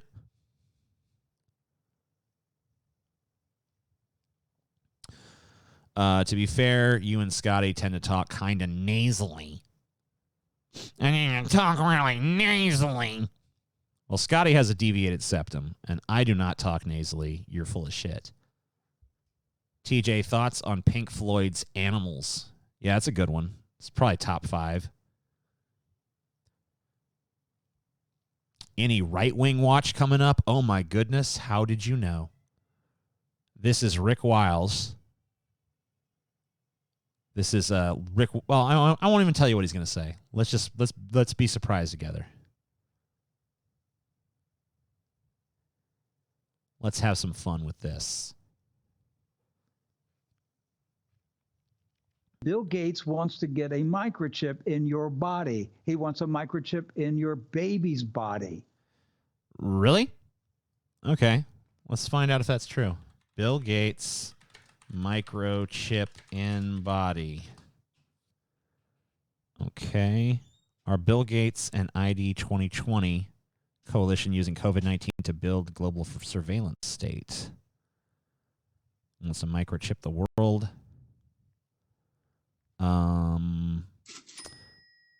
Looking Slick, TJ, what's your favorite science book? I find science books kind of dry for the most part, but I got a bookshelf here. I could probably take a look. Yeah, Stephen Hawking, The Grand Design, that was pretty fun to read. That book by Krauss was pretty good. Universe from Nothing, I think it was called. Some of those Steven Pinker books I like. I know that he's kind of right wing compared to me, but some of his books are pretty fun. Yeah, I don't know. Like I said, I don't really read a whole shit ton of science books because it's kind of dry. Kind of put me to sleep. Trying to find out about this microchip that Bill Gates is going to implant in people. I'm not finding anything about that. That might not be true. Oh, let's see. Nope. Doesn't look like he's going to do that. So, oops. And look, might want to correct yourself on that, Rick. I know facts matter very much to you. So you might want to just let people know that Bill Gates is actually not trying to microchip people. everybody knows. By the way, if we ever get to the point where you can microchip yourself to like pay for things, I'm down. I'm totally willing to do the chip. Seems a lot safer than having, you know, all your purchasing power tethered to a credit card that's easily stolen. This is how I feel about communism and socialism. And right, everything. Communism, yep. Couldn't go 5 seconds without talking about that. What's next? Jews? Is it Jews next? But I am passionate about freedom. Uh-huh. And if Mr. Gates and other billionaires continue to push their agenda, uh-huh, then they are going to push people like me to call for the confiscation of their wealth. I didn't see that coming. Oh, yeah, you might be on the wrong team there, Rick. Usually that's the leftists talking about confiscating wealth from billionaires. Nice to see the right wing jumping on board, though. That's pretty cool. I'm glad we have some areas of agreement now. Yeah. Let's confiscate some of that Bill Gates. I don't want to confiscate all of his wealth. I just think he might want to, he should pay a little bit more in taxes. Like a lot more. I mean it. If these guys continue this talk of requiring mass vaccinations, immunity cards, immunity passports, microchips, buddy. So, mass vaccinations, that's a good thing, right? We have a global pandemic. If you develop a vaccine for that pandemic, inoculating everybody is a pretty solid idea at that point. So, yeah, I'm in favor of the mass vaccinations. Mass microchipping, I think that maybe we can make the microchip thing kind of more voluntary. If you want the microchip, you can have the microchip. If you don't want the microchip, you don't have to do it. Eventually, it gets to the point where you're kind of like Amish if you don't have the microchip, so whatever. But, all this idea of like, oh, well, I don't want the government like the government already tracks you. Don't worry about it. You already lost that battle. Might as well have the microchip. Might as well take the convenience at this point. You're starting a fight you wish you never started. Yeah, I'm sure Bill Gates is quaking in his boots, worried about Rick Wiles and the Rick Wiles posse and their revolt. Yes. Because the American people will rise. Whoa, there's someone else there. Some other voice just out of the fucking shadows. Yes. Yes. I didn't know there was someone else there. Rise up and we will strip you down to your tidy whities, Mr. Gates. Okay. Taking a sexual turn, and I'm okay. I'm willing to see where this fan fiction goes. Yeah, we're gonna strip you down to your tidy whities, Mr. Gates. We're gonna take all your money, Then we're gonna cover you in oil, grease you up like a pig. Then we're gonna release you into the woods, and we're gonna chase you around. And whoever catches you first gets to cornhole you. Oh, but if you can elude capture for 24 hours, then you get to go free. But if not, you get to be the sex slave of whoever is able to catch your greasy piggy body. I'm down. Yeah, this sounds pretty hot. Let's talk more about this. You'll be naked. Right. Wow, he's getting rid of even the tidy whities at this point. First, it was just like down in his tidy whities, and he's like, no, you're going to be butt naked, Bill Gates. You're going to be butt naked. We're going to see your little Bill Gates bits dangling around. Ooh, Bill Gates. Ooh, yeah. Squeal for me, Bill Gates. Squeal. That's not a good squeal. You got to squeal right. Squeal, boy. Squeal real good. Oh, you ain't putting no microchip in me, but I'll put something micro in you. Oh. We'll give you enough money to get out of the country. You won't be a billionaire anymore. There'll be a populist revolt that unites the left and the right. Wow. Don't try to... Finally. Rick Wiles coming with the answers, bro. Finally, we could fucking put our differences aside to live out our fucking dream of stripping Bill Gates naked. What? I don't want these pictures in my head, TJ. Well, fuck you. I didn't fucking come up with this imagery. I'm just working off of this guy. He's the one who said it. Do this stuff to us. We'll It's not going to work. Community ankle bracelets. Hey, other guy. It's not going to work, Edward. Bye, other guy. And Christians had better get ready for a confrontation with these people. Uh-huh. They're coming after us and our families. Right. They have an evil agenda. Mm-hmm. They do. And the government needs to know there will be an uprising if they try to do it. There will be blood in the streets if Bill Gates pushes this agenda. It will not go down. And they need to know it. Try to vaccinate me, you son of a bitch. There's going to be blood in the streets. There's going to be a populist uprising. How dare you try to fucking cure coronavirus, you piece of shit. We're going to show you. I'm going to strip you down. And I am not intimidated about saying it. This is life and death. There's a point where I will not allow them to push me anymore. Yeah. Okay.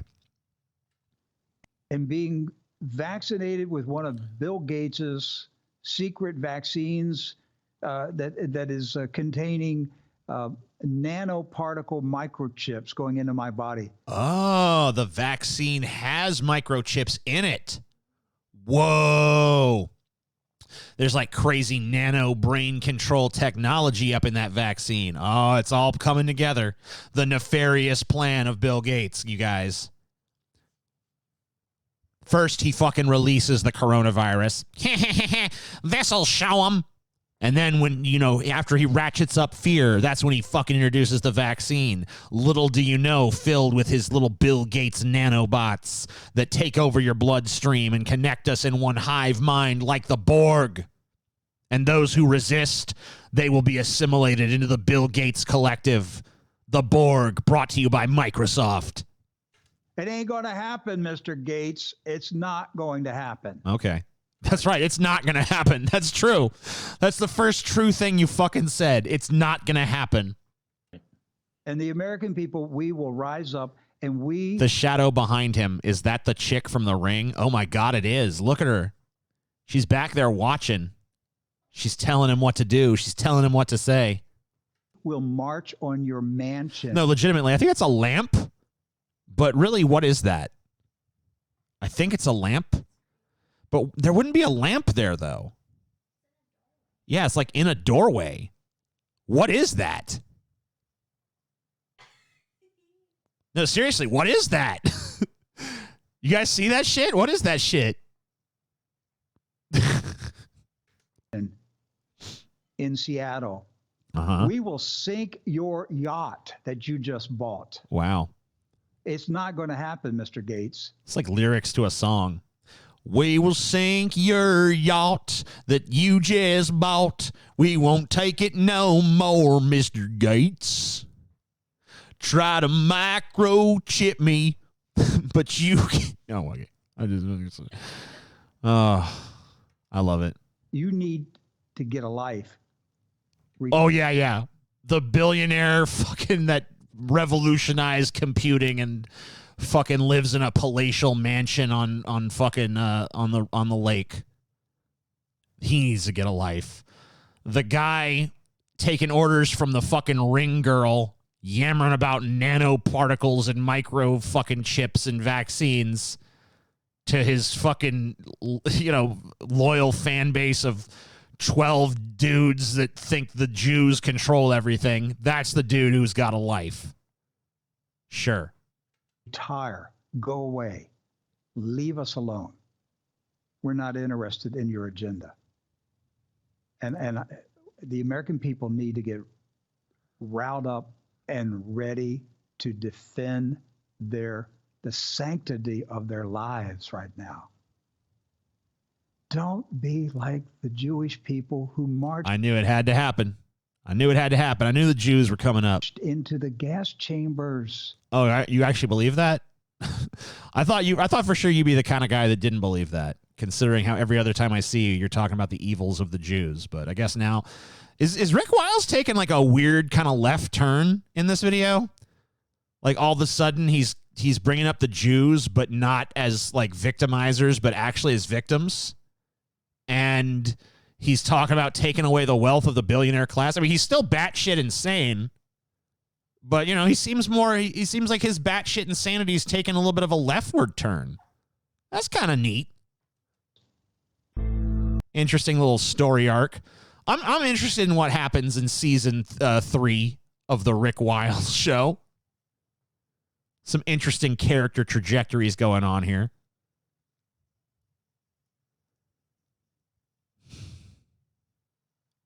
Here's Nancy Pelosi.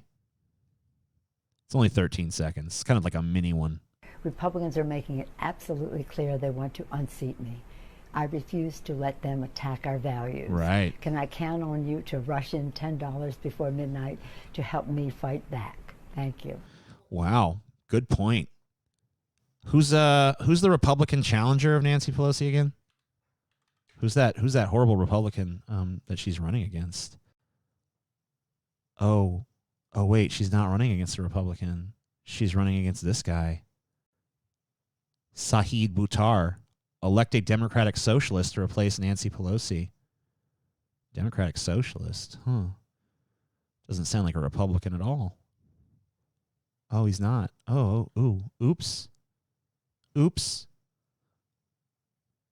Nancy Pelosi is so full of shit, dude. She's so full of shit. She's on here, on Twitter, putting out this video, asking people for money, when she already has, like, millions of dollars, by the way. In fact, I'll look up her net worth. Why not? Nancy Pelosi net worth. She has $120 million. That's her net worth. Chelsea's shocked. I'm not shocked. Nancy Pelosi has a net worth of $120 million. Now, that doesn't mean she has $120 million in liquid capital or anything, but she's worth $120 million, and yet she's asking people to give her $10 so she can defeat the Republicans when she's not running against a Republican. She's running against someone who's way to the left of her. So don't fall for this. Not that any of you guys would. I know that you hate Nancy Pelosi every bit as much as I do. But yeah, vote for Sahid. You know what I'm gonna go give money to Sahid Buttar right now. Cause fuck you and your disingenuous bullshit. Normally I wouldn't give money to someone who's not running in my like local area. But the fact that you I'm gonna go give fucking $10 to Sahid. I'm gonna go give him money, cause fuck you and your lying ass, you fucking rich bitch, asking for money off the backs of fucking everyday people so that you can fucking sit there and lie and act like the Republicans are after you when there's no fucking threat to you from Republicans at all? No, I'm not making it monthly. You get one donation.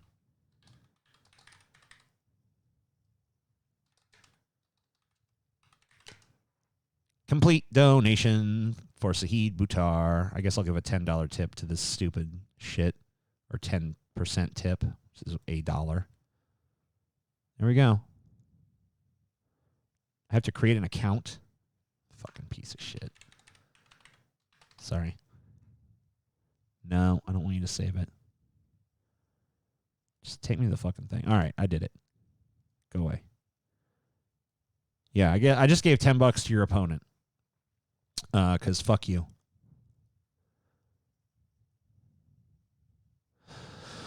This video here, this is actually a video from the state of Maryland. This is an official government video produced by the state of Maryland. Okay? This is when I first saw this, I thought it was some kind of parody or something. This is not a parody. This is actually from the government of the state of Maryland. This is called Sometimes Good People Make Bad Decisions.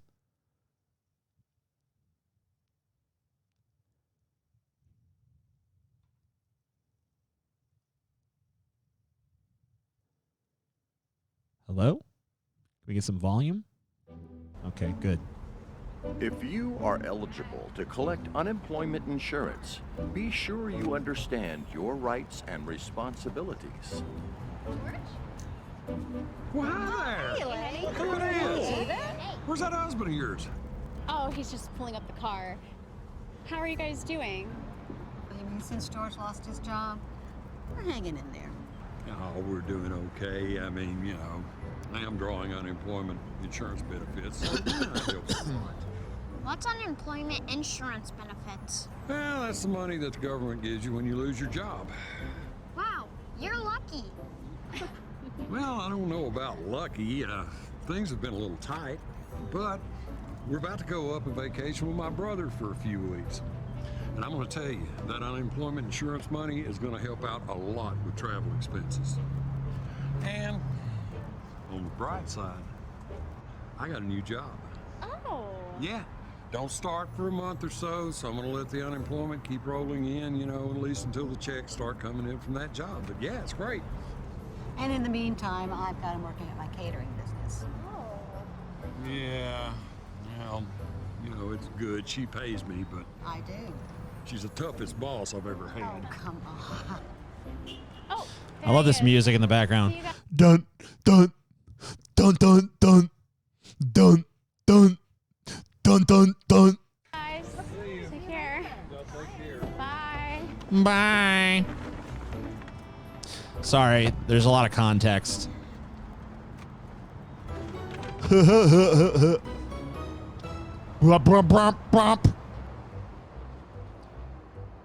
Once you have started... Did like a low rent fucking Danny Elfman fucking score this piece of shit?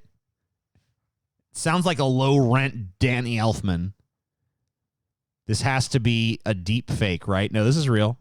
Oh, it hasn't even fucking taken a turn for the worse yet.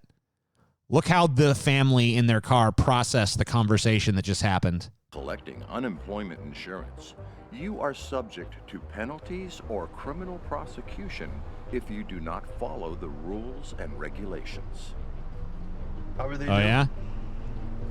George and Annie? I guess they're doing okay. I'm a little worried for them. Mr. Bailey is getting free money from the government because he lost his job. Oh, I don't think so. Yeah, it's called I don't think so. Like, it's called unemployment. Like, why is the little kid explaining to the father what unemployment is? Like, if someone tells me, like, he's getting money from the government because he lost his job, I'd be like, oh, he's on unemployment. Okay. But the dad's like, what? What is that? I've never heard of such a thing. Unemployment insurance benefits. Son, unemployment insurance is paid for by employers, not employees, and not the government. And you're only eligible if you lose your job through no fault of your own. And you're able and you're... So now all of a sudden this dude's a fucking expert on unemployment.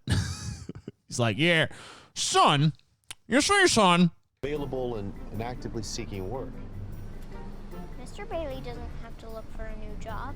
He already has one starting in a month. This kid is a great actor. Unemployment insurance money until his new job starts sending him his paychecks. You see why I'm worried. Oh my. Oh my. Oh dear me. Oh dear me. Oh no. This will not do. The narc in me is fucking... I mean, like, dude, what a douchebag. This guy's a total narc piece of shit douchebag. Oh my God. Mr. Bailey could be in a lot of trouble. He can't do that. No, Dad, it's okay. It's not like he's lazy or something. He is working for Miss Annie with her catering stuff. Yes, and they're going out of town for several weeks to visit his brother. How dare they? The monsters. What's the matter with that? Well, it's illegal. He could be prosecuted. And at the very least, he would have to pay every cent of the unemployment insurance benefits back. Not to mention penalties and interest. You know, I'm afraid they have no idea how much trouble they could be in. You cannot go on vacation for several weeks and still be looking for or available for work. And yeah. If you earn any money while receiving unemployment insurance benefits, even catering, you must report. Even catering? What the fuck is the jab at catering? Like, that's not a legitimate fucking profession. Even catering. Income. And you have to report it for any days you worked. Whether you've been... Man, this guy is a fucking expert on fucking unemployment insurance, dude. ...paid for that work yet or not. They should know that. They should know that, right? I would think so. Dude, does that dude kind of look Rob Schneider-y to anyone else? I see like a little Rob Schneider-ness in that face. Maybe they don't know. Maybe nobody told them. Or maybe they just didn't understand. Ignorance of the law is no excuse, son. I'm going to report them immediately. Well, it won't make any difference. Ignorance of the law is no excuse. Duh, I knew it.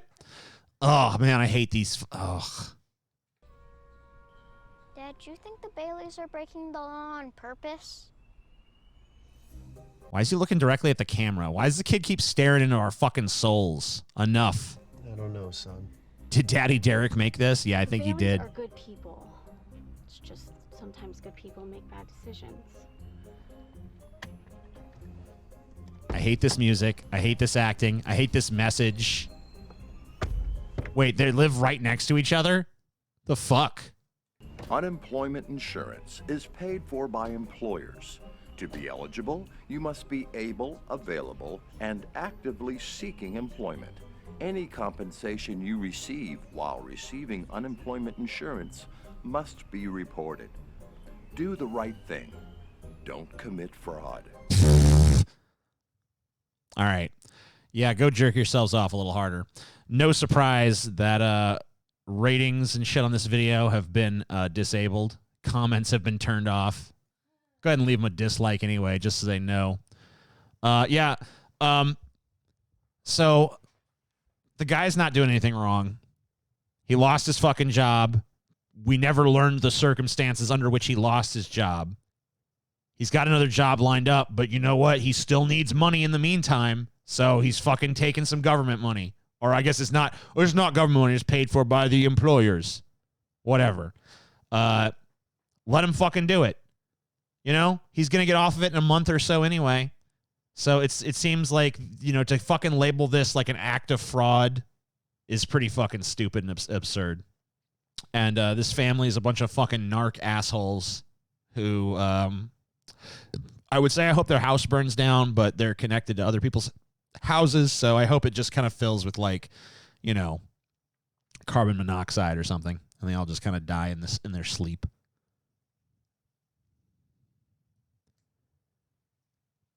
Oh, by the way, we're watching more PragerU. Our prisons are crowded with people who shouldn't be there, the victims of a racist justice system. This is the popular progressive narrative. Mm-hmm. But it's wrong in every... respect. Is it? Dangerously wrong. Okay. The U.S. does have a very large prison population. No, it doesn't have a very large prison population. It has the largest prison population per capita in the entire world. Not because too many innocent people are incarcerated, but because too many people commit serious, usually violent crimes. Okay, so if that was true, if you fucking all right, so let's say that's just 100% true. There's not. I can't poke a single hole in that. That would mean that we are the most violent country on earth, right? Like if you're gonna say that everyone who's in jail deserves to be there because they committed a serious violent crime, or that the vast majority are there because they committed a serious violent crime, and we have the highest prison population per capita on the entire fucking earth, then what you're saying is that we have the most violent people anywhere in the fucking world, which in that case, we should probably look at like what underlying social circumstances are leading us to be so disproportionately violent to anywhere else on fucking earth, right? So that just presents a whole new fucking problem to deal with. With rare exceptions, that's why most people are imprisoned in America. Rare exceptions. Period. Full stop. Before presenting the facts, let me add these caveats. Okay. It's unacceptable that any innocent person is behind bars. Okay. Punishment must always fit, not exceed the crime. Okay. We should do everything we can to reduce the rates of recidivism, committing more crime after release. Sure. And finally, everyone in prison should be treated humanely. Yeah, but no let's shit. not fool ourselves. That's the Constitution that says that. That our prisons are full of people who shouldn't be there. Okay, That's let's simply not do the it. case. Let's start with those convicted of drug offenses, Okay. the source of so much of the mass incarceration myth. While it's true that about half of federal prisoners are incarcerated on drug charges, federal inmates constitute only about 12% of the American prison population. Okay. Almost 9 of every 10 prisoners. So, I mean, yeah, what I'm getting from that is who cares about them? Look, yeah, sure, half of federal inmates are there for drug charges, but, you know, who gives a shit? They're a small percentage of the overall prison population, so why care about them? Why even care that they're in prison for a nonviolent offense? Prison inmates are in state facilities, and very few of them, less than 15%, are there for drug-related offenses. So wait, 15? Is that like? Is that not a fucking significant number? Is 15% just like, oh well, you know, only 15% of the fucking, you know, prisons and state facilities are there for drugs. So 15%. That's okay. So how many people are in prison? Oh wait, you know, well actually, I got a chart here. So here we go. Here's what we got. Let's just zoom in a little bit. So here's this slice of the pie here is federal prisons and jails. And we have here some people who are there for immigration violations. It's about 16,000 prisoners. Drugs, we got about 22,000 prisoners. Other 22,000 prisoners. Others are there because public order. I don't know what that means. Violent, only 13,000. Property crimes, 10,000. Drugs, 78,000, and another 1,000 for other. So that's federal prisons and jails right there. Then you have this giant piece of the pie, which is the state prisons. You have public order, which they break it down to weapons, 55,000. Other public order, 74,000. Driving under the influence, 25,000. You have drugs. It's about 191,000 overall. So drug possession, that's 45,000 people. Other drugs, about 145,000 people. Then you have people who are in there for property crimes. That's about 227,000 people, and that breaks down to 26,000 cases of fraud, 122,000 cases of burglary, 44,000 cases of theft, 10,000 cases of car theft, other property crimes, about 25,000. So of the people in state prison, a bunch are in there for public order violations. A bunch are in there for drug violations. A bunch are in there for property violations. And then about 713,000 are in there for violent crimes like murder, manslaughter, rape and sexual assault, robbery, I'm assuming armed robbery, assault, and I guess 42,000 other sort of violent crimes. So we have here These people, probably most of them should be in jail. Some of these property people probably belong in jail. Some of them probably don't. Most of these drug people probably don't belong in jail. A lot of these public order people probably don't belong in jail. So here's the local jails. You see how many people are in local jails. Not in prisons, just in local jails somewhere. We have 149,000 violent, 117,000 property, 120,000 drug, 82,000 public order, 3,000 other. Violent 34,000, property 40,000, drug. This is of the okay. So that's of the local jail stuff. Some of it's non-convicted. So that's 470,000 people who are in jail who have not been convicted of shit. They haven't been convicted. They've just been charged. 470, like 500,000 people in jail have not been convicted of a crime in the land of the free, United States of America. Of those who have actually been convicted of something, 34,000 violent, 40,000 property, 37,000 drug, public order 49,000, other 1,000. And then you have this little section of the pie that's really kind of tiny, which here's the youth detention like juvie and shit. Technical violations 6,700, drugs 2,100. Just says person 1,800. I don't know what the fuck that means. Property 9,600, public order 5,600. You have this little tiny sliver here. Territorial prisons 11,000 people. No breakdown of why they're there. Immigration detention, you got about 42,000 people detained that way. Involuntary commitment, that's basically people who, it's like their families or friends or whatever have put them in a fucking mental institution. It's about 22,000. Indian country, they've got about 2,500 inmates. And then military prisoners, about 1,300, So looking at this information, it's pretty clear that there's a lot of people who are in jail who should not be. A lot of people in state prisons that shouldn't be in state prisons. A lot of people in local jails that haven't even been convicted, even though the Constitution guarantees them the right to a speedy trial. They're just being held because they can't pay fucking bail. It's 500,000 fucking people, but, whatever. Federal prisons and jails, shit ton of those people are just there for drug violations, almost half. We got a bunch of people in youth detention for reasons that don't even fucking make sense, like technical violations. What the fuck is that? Got a bunch of people detained just for being immigrants. I don't even know what the fuck a territorial prison is. I'll have to look that one up. We got a bunch of people committed into mental institutions and shit. And then I guess a little smattering of people in military prison. So a shit ton of these people, in my opinion, based on my particular set of values, probably do not belong incarcerated. There's probably other ways of dealing with the crimes that they've committed. So with that all being said, let's just proceed in this video, recognizing the tremendous amount of shit that it's full of.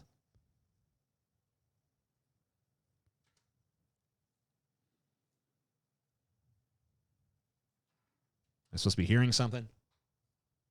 I guess I accidentally muted it, sorry. Murder, 14%. Rape or sexual assault, 13%. Robbery, 13%. Aggravated or simple assault, 11%. And burglary, 9%. Okay. In short, violent criminals make up the clear majority of the state prison population. Okay, so wait a minute. let me grab a little calculator here for a second. Sucks my fucking... I can't open the calculator without minimizing this window. Let's just check the math here.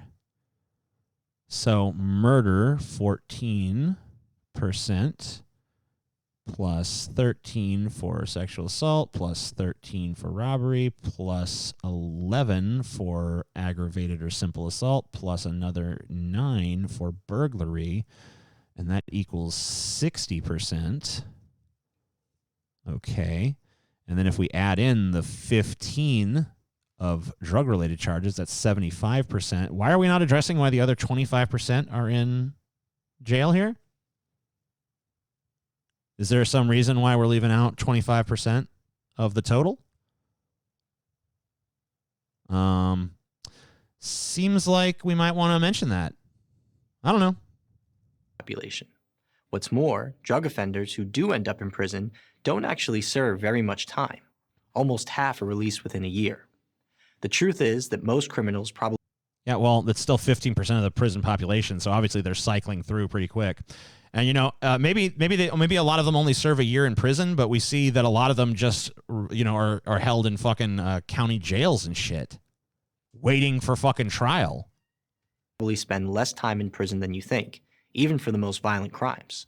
According to the Bureau of Justice Statistics, almost 40% of released state prisoners served less than a year in prison. Okay. Even 20% of murderers and nearly 60% of those convicted of rape or sexual assault served less than 5 years in prison. What explains the short stays? Answer: plea bargaining. Most prosecutions never go to court. Right. Instead, a deal is made between the defendant's attorney and the prosecutor to avoid going to trial. These negotiations often involve the offender agreeing to plead guilty in exchange for a reduced sentence. Yeah, well, you're kind of leaving out the fact that a lot of the people who are taking these plea deals are actually innocent, but they're broke, so they can't fucking hire a goddamn... so they got to go with a public defender. I have an article here on public defenders, by the way. Poor people rely on public defenders who are too overworked to defend them. Part of the reason there's so many plea deals is because the caseloads of these public defenders are literally so gigantic that they can't go to trial. I mean, so they strongly urge their clients to take plea deals and do not actually give them a legal defense. So the most they can do for them is be like, well, look, we can get you like, you know, we get you a small, you know, you could go to jail for like 20 years or 30 years or whatever if you get convicted, but they're willing to make a deal. If you plead guilty, you only get 5. And so even an innocent person who hears that is like, fuck, maybe I'm better off taking the 5 rather than going to fucking trial, especially when I can't afford a good lawyer. I just have a public defender who's basically telling me that I shouldn't even fucking go to trial.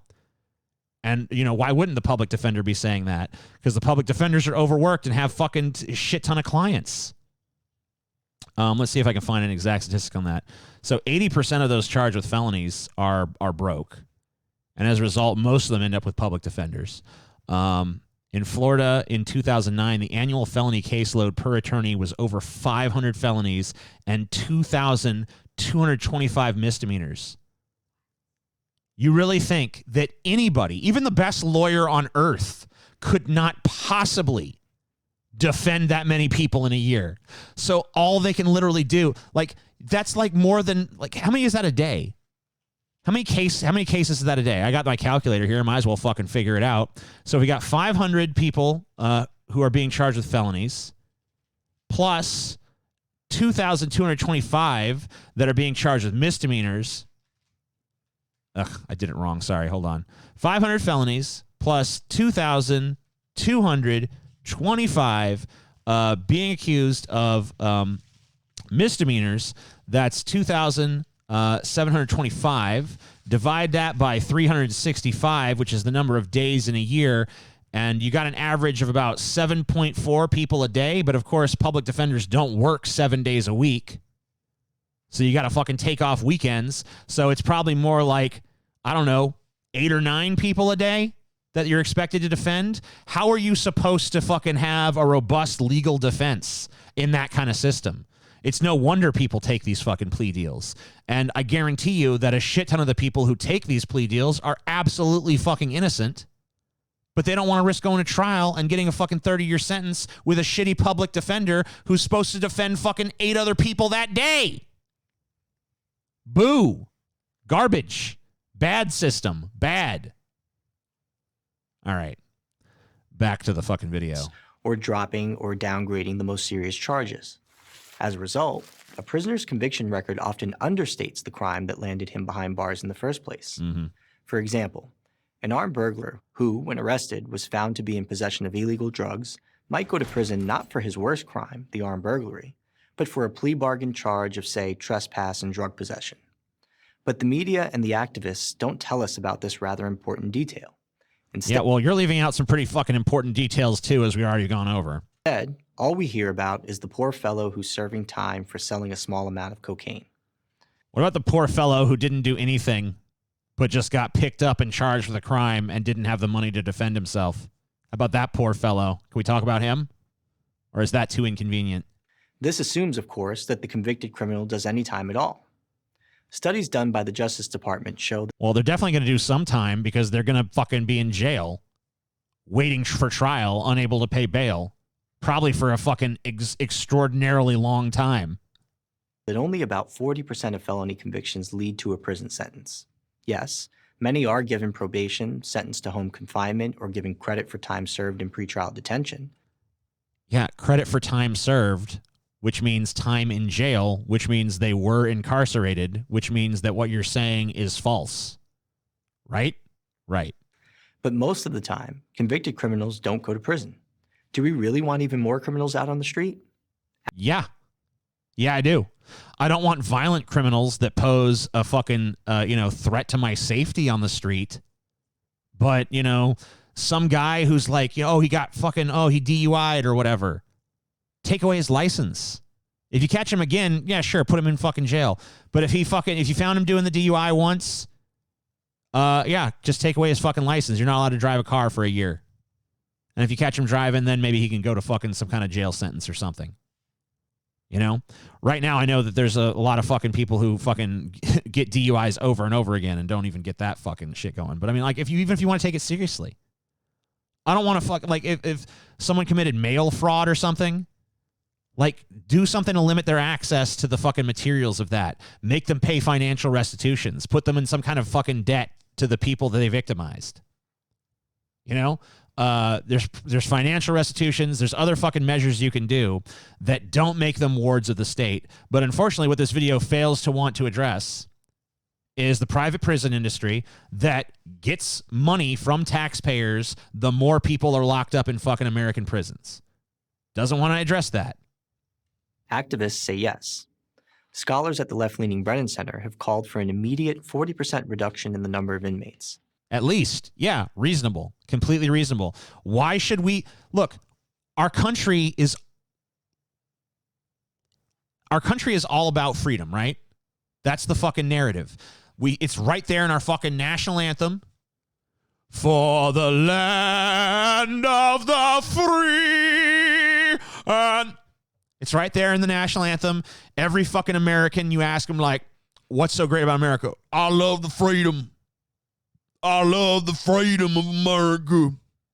At least we're free. Proud to be an American, where at least I know I'm free. Give me liberty or give me death. Like, this is so fucking hardwired into the DNA of American rhetoric, the idea of freedom. We prize freedom more than other countries. We're all about freedom. Yet we have the highest prison population on the face of the goddamn earth. You're damn right we should reduce fucking the prison population by 40% at least. CNN host Van Jones, founder of the #Cut50 initiative, tops that. He wants a 50% reduction. Good. But if the activists get their way, the cost would be high and would likely be paid by the most vulnerable. Wait, the costs are going to be high to let people out of fucking state-funded prisons? You realize that prisons are paid for with tax dollars and that the profits are going, in many cases, to private prison owners, like people who literally have a profit incentive to lock people away in prison, right? You realize that a lot of people stuck in county jails is because they can't pay cash bail. So that they're basically stuck in a fucking limbo. They can't fucking be, they're trying to get, they're stuck in jail, awaiting trial. They could get out if they could raise up some bail money, but they can't because they're broke. So they're stuck in fucking local county jails, overburdening those systems, also paid for by tax dollars. Instead of being out working as productive members of society, they're in fucking jail. And we're footing the bill for that. So how the fuck is it going to be more expensive to not imprison them? Most crimes are committed by a small fraction of the population who primarily victimize their own communities. Here's an all too common example. In the spring of 2019, 2 men were charged with the murder of a Chicago woman who was shot while holding her baby. Let's do this anecdotal shit, right? Let's take one case in isolation and try to draw some fucking conclusion from it. That sounds good. One of the men charged, had 9 felony convictions, including for a 2004 second-degree murder charge. A January 2017 University of Chicago Crime Lab study found that on average, someone arrested for a homicide or shooting in that city had nearly 12 prior arrests. Wow. It's so shocking that someone who is a criminal that shoots somebody would have a criminal record. I am astonished by this fact. Almost 20% had more than 20. If we cut prison rolls by 20, 40, or 50%, it won't be politicians and media celebrities living in gated communities who will pay the price. It will be the law-abiding citizens in underserved neighborhoods struggling to get ahead who will pay. When it comes to debates about criminal justice policy, these people, not criminals, should come first. I'm Rafael Mengual, Deputy Director of Legal Policy at the Manhattan Institute. Wait, so these people, not criminals, should come... Wait, hold on. I don't know if you know this, but if you commit a crime, that does not, like, forfeit your constitutional rights. That does not make you, like, no longer a citizen of the United States of America. You're still entitled constitutionally to a speedy trial and to a legal defense. And right now, we don't have those basic benchmarks in our system. You have public defenders who are so overburdened that they can't possibly provide a legal defense to somebody. And you have a system of cash bail where like 500,000 people are in jail that have not been convicted of any crime and are probably going to be there for quite some time waiting for any sort of conviction to happen, at which point they're probably going to take a plea deal because that's what their public defender is going to tell them to do, rather than providing them with their constitutionally mandated right to a free trial, or I'm sorry, a fair trial. So I don't really understand this. If you don't have the right to a fair trial and you don't have the right to legal representation, then our entire criminal justice system is broken just on a fucking strict constitutional level at that point. I'm not even talking about some pie-in-the-sky system that ought to be. I'm talking about the stuff that's just in the U.S. Constitution, written by the founding fathers, that you conservatives fucking jack off to every night. Those guys laid out those ground rules. We're not even meeting that fucking standard. So as long as you haven't even addressed that stuff, and as long as you're allowing private corporations to benefit in terms of a profit motive from incarcerating people, this entire system is just a fucking farce. So fuck you, fuck your misleading statistics, fuck your one-sided approach to this issue, and I'm willing to bet there's probably some private prisons paying for a little piece of that PragerU pie. Wouldn't shock me. Wouldn't fucking shock me. Let's see. Maybe I can find something about it. Private prison funding. Let's see if we can find up let's see if we can find about this. I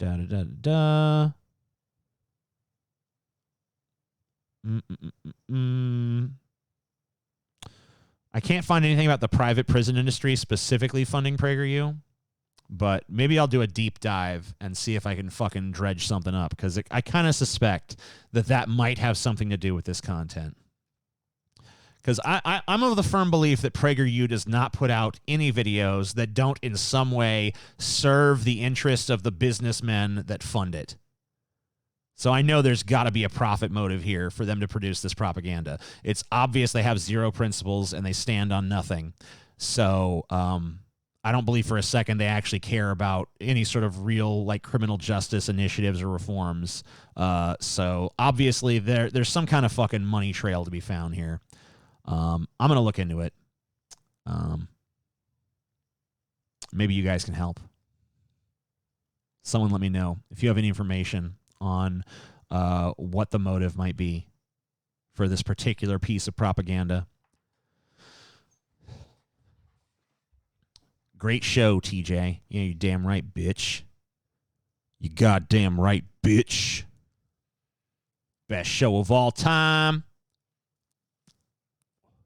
Thumb it up, thumb it up, thumb it up, motherfucker.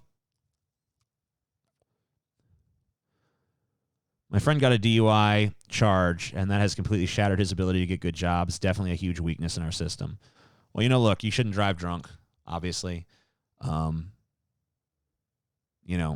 think that, you can't make the punishment for a crime so harsh that the person who's done the crime cannot put their life back together. But at the same time, you do have to kind of if someone's like a repeated DUI person, you definitely do want to fucking get them out from behind the fucking wheel. So, I don't know. A lot of this stuff really does require some very careful sort of decision making that weighs out a lot of different factors. I don't claim to have all the answers, but I mean, clearly this video is bullshit. Great show, bad cricket sound. Wow, I didn't know you guys get so hung up on the crickets.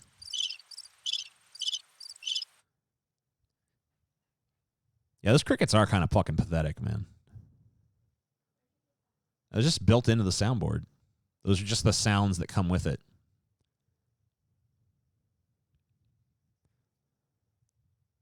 So that's kind of weird.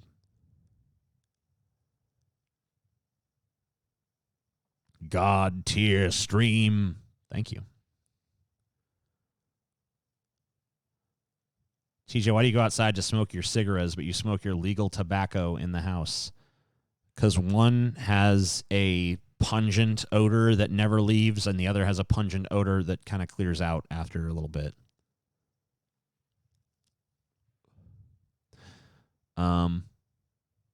Yeah, and cigarettes definitely have a more displeasing odor that lingers for far longer.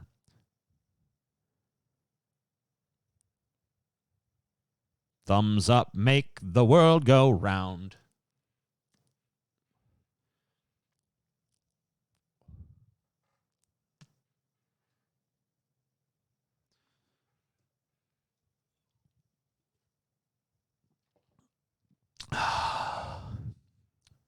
Can't believe I've been doing this for 4 hours. It's hard to believe.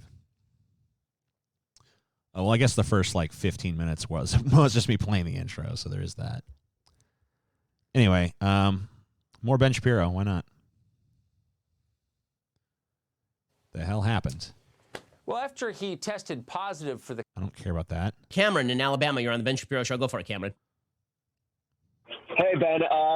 I just want to say first off that you're one of my inspirations, and I really enjoyed your Right Side of History book. What a sad life. What a sad life when Ben Shapiro is your inspiration. You know what I mean? Come on. Be inspired by something a little better than Ben Shapiro. Oh, thank you. I appreciate it. My question for you Thank you. I appreciate it. Thank you. I appreciate it. Whatever. Today, my question for you today is going to be off a little bit of the coronavirus topic, get on to a little bit more of a cultural level. What is your view on what's your advice for someone like my age? I'm 27 years old, and we're living in sort of what I believe is a relaxed sex culture. What is your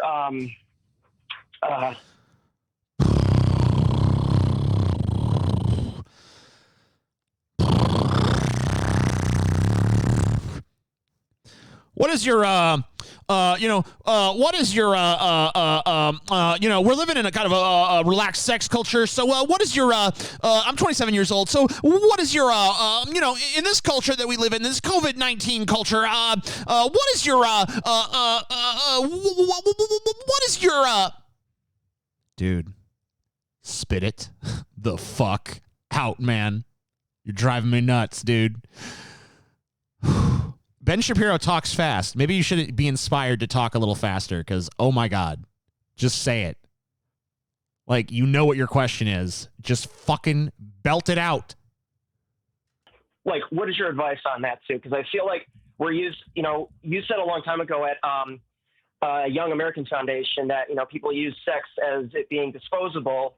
And I'm just curious, what's your advice for someone in my age now in the dating world? Obviously, right now, it's not a good idea because of the coronavirus, but in general. Yeah. I will say that I have never seen a better attempt to dissuade casual sexual encounters than coronavirus. It's pretty. if that was God's plan, I'm not sure I like the plan. I'm not sure I like the plan, but, I'm so glad that no one's getting their dick wet out there right now, It just makes me happy because, I've never gotten my dick wet, but, I have a beautiful wife and, I love my beautiful wife, but, I'm so glad that other people out there, just aren't able to get their dicks wet right now because of this coronavirus, maybe it's God's plan. I don't know if I necessarily like the plan, but, there's a silver lining in this coronavirus. At least no one's getting their dick wet right now because that'd be really bad. I hate when people have sex. I hate when people enjoy themselves. It makes me fucking sick to the core of my being. So, the fact that people are miserable and not getting laid just makes Ben Shapiro's little tiny baby dick a little bit harder. You know how that goes? It's okay. I got a little tiny baby dick too, Ben. I know the rage and frustration when you look down and there's supposed to be that mighty fucking sausage sword, but instead you just got a little Vienna thing. Looks like it came out of a sad can at the gas station, and you feel that rage. You feel that rage building up. I know how that is, Ben. I got a little dick too, Ben. It's okay. But you can't let that anger influence your politics like this, okay? You gotta take it back, man. You gotta think rational, think reasonable. Plan, God, but it's effective. It's very effective. Like human beings just never seeing each other ever again. But in any case, as far as the general tenor, as I've said, if you want to date at these times and you are dating for something more than that, then you really ought to be dating in a religious context, or at the very least in a committed context. And right, a religious context. You know what I mean? Yo, bitch, you like Jesus? Yeah. Me too, bitch. Get on your knees and suck this dick. Oh, yeah. Yeah, we doing this for you, big guy. You watching God? This dick sucking's for you. Yeah. Makes sense. You can do that by simply saying straight up front with the girl that you are interested in a committed relationship. And then... Yeah, of course. Because that's, it's always a good sign. Meet somebody new.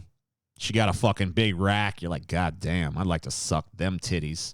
Be sure to let her know that the first thing, though, like, hey, baby, you got some nice titties and all. I'm interested in a committed relationship. I know we haven't even gotten to know each other or, like, explored any of our common interests or nothing, but I just want you to know that, like, right up front, not knowing anything about you other than the fact that I like the sight of them titties, that I'm really looking for a committed relationship. That's what I'm down for. You know what I'm saying?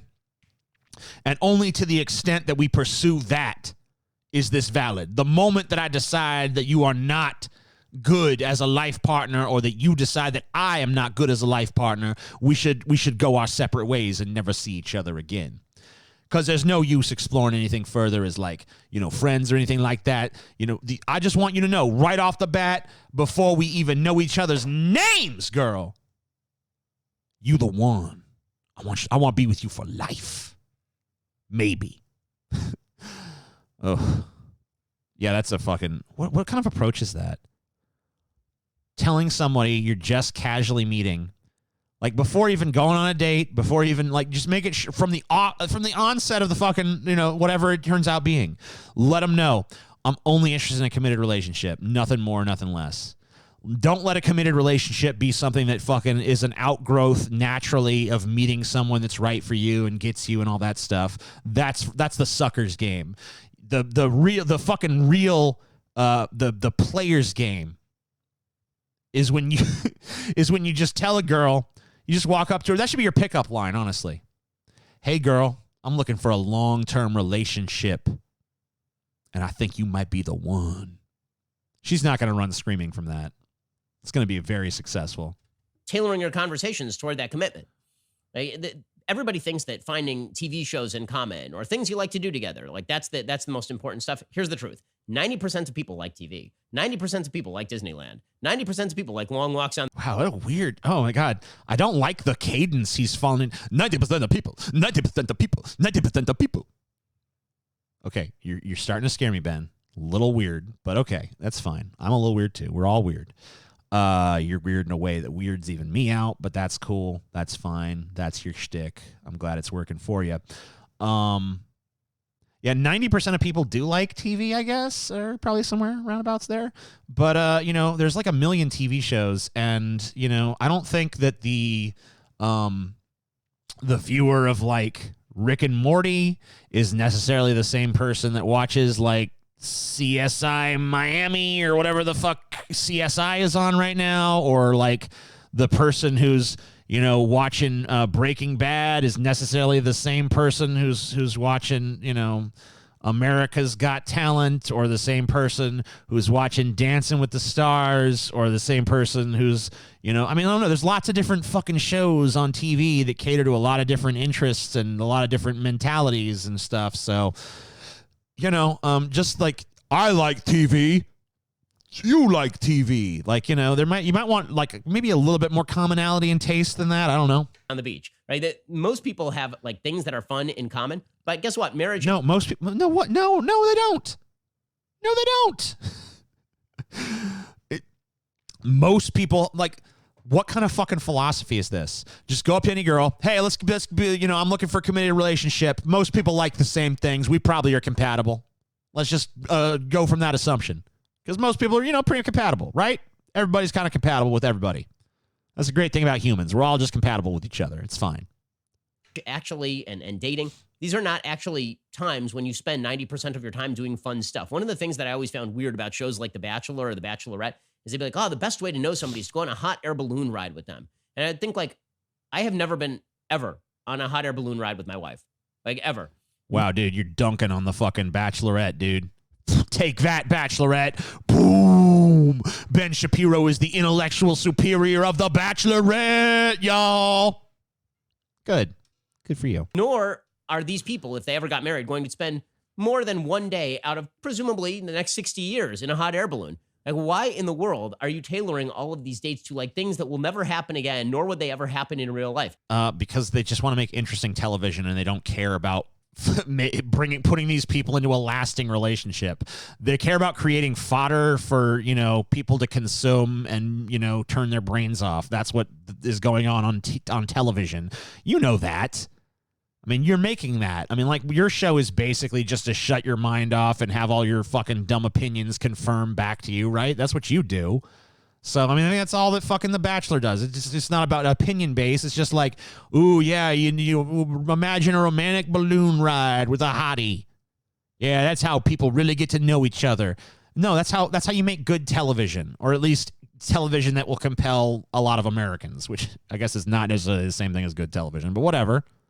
You know what real life is like if you want to date seriously? Real life is you go and you see the person every single day, and you sit next to them when they are working, and you talk with them, and you get lunch with them, and you hang out with them, and you go do favors for them, and you get to know them really well. So I dated my wife for about 3.5 months before we got engaged. We started dating September 5th of 2007, and 2007, and we got engaged on December 22nd of 2007. So whatever that period is, that was our total dating time before we got engaged. Good for you. And honestly, it was a pretty packed time because I made a commitment after the first couple of weeks when we dated, you know, once every 3-4 days.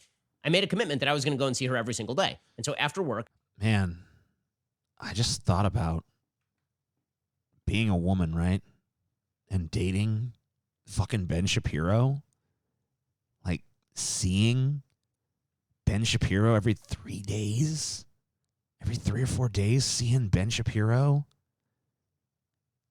And then coming to the conclusion after 3 months of it that it's like, yeah, I want more of this in my life.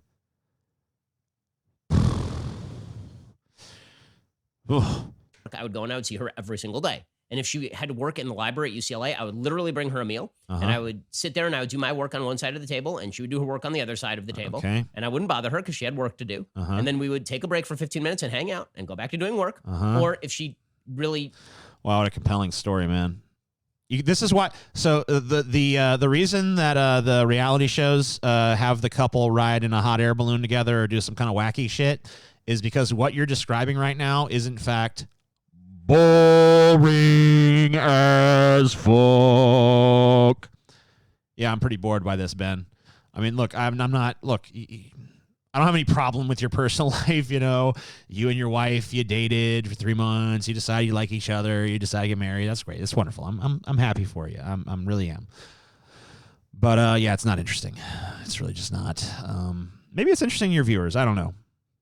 I've probably fucking gone on some long, dull tears about my personal life that no one gives a shit about. So whatever. I guess I can forgive it. But Jesus, I do not care. Needed to focus, I would drop the meal and I would leave. Because you know what? That's kind of like what marriage is. Right. That Gotcha. kind of is what marriage is. I Uh-huh. haven't seen my wife at this point for a month. Like, I'm not kidding. For the last month, I've not seen my wife. Since our Wow, lucky her.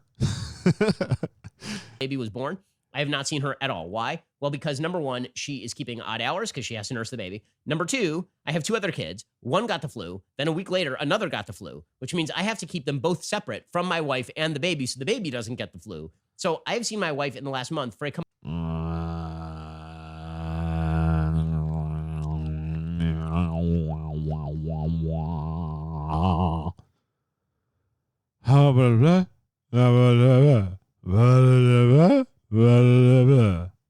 He is literally the definition of a simp. What? All right, I don't like Ben Shapiro, but I take issue with that comment, sir. How is he the definition of a simp? Because he takes care of his kids while his wife is nursing a new baby? That makes him a simp? Fuck you. Get out of here. I don't want your kind. He may be a fucking douchebag in every other sense, but I don't think that him taking care of his own kids makes him a fucking simp, makes him a fucking father. combined total of approximately 7.2 minutes. But the reason that the relationship can survive that is because I have the security of knowing that life was like that before, and I've spent all sorts of time with her. You know what's the thing we're not doing right now? Going on a hot air balloon. So if you are worried about, dating for commitment, then think about dating for commitment in realistic ways, as opposed to what's the most romantic thing I can think. Yeah. So basically, make sure that you date in ways that are just as boring as what the rest of your life will be. Just, make sure that your courtship is as mundane and boring as possible, because that's what, because you're preparing for real life. I can kind of see some logic in that, but I think there's also some logic in maybe like having some good times before you fucking fall into that rut and just fucking settle for that. I think there's like some fucking stuff there. Wow, TJ. What are you wowing at me, Chelsea? Don't be wowing at me. What are you wowing? My wife is in the chat wowing at me. What are you saying wow to? Huh? See, this is the kind of relationship I have with my wife. We're antagonistic. I want to take you down, Chelsea. What you wowing, huh? Explain yourself. A simp is like a simpleton. No. That's not what simp means anymore, baby. It's not what simp means anymore. Here, I'll fucking Urban Dictionary this for you.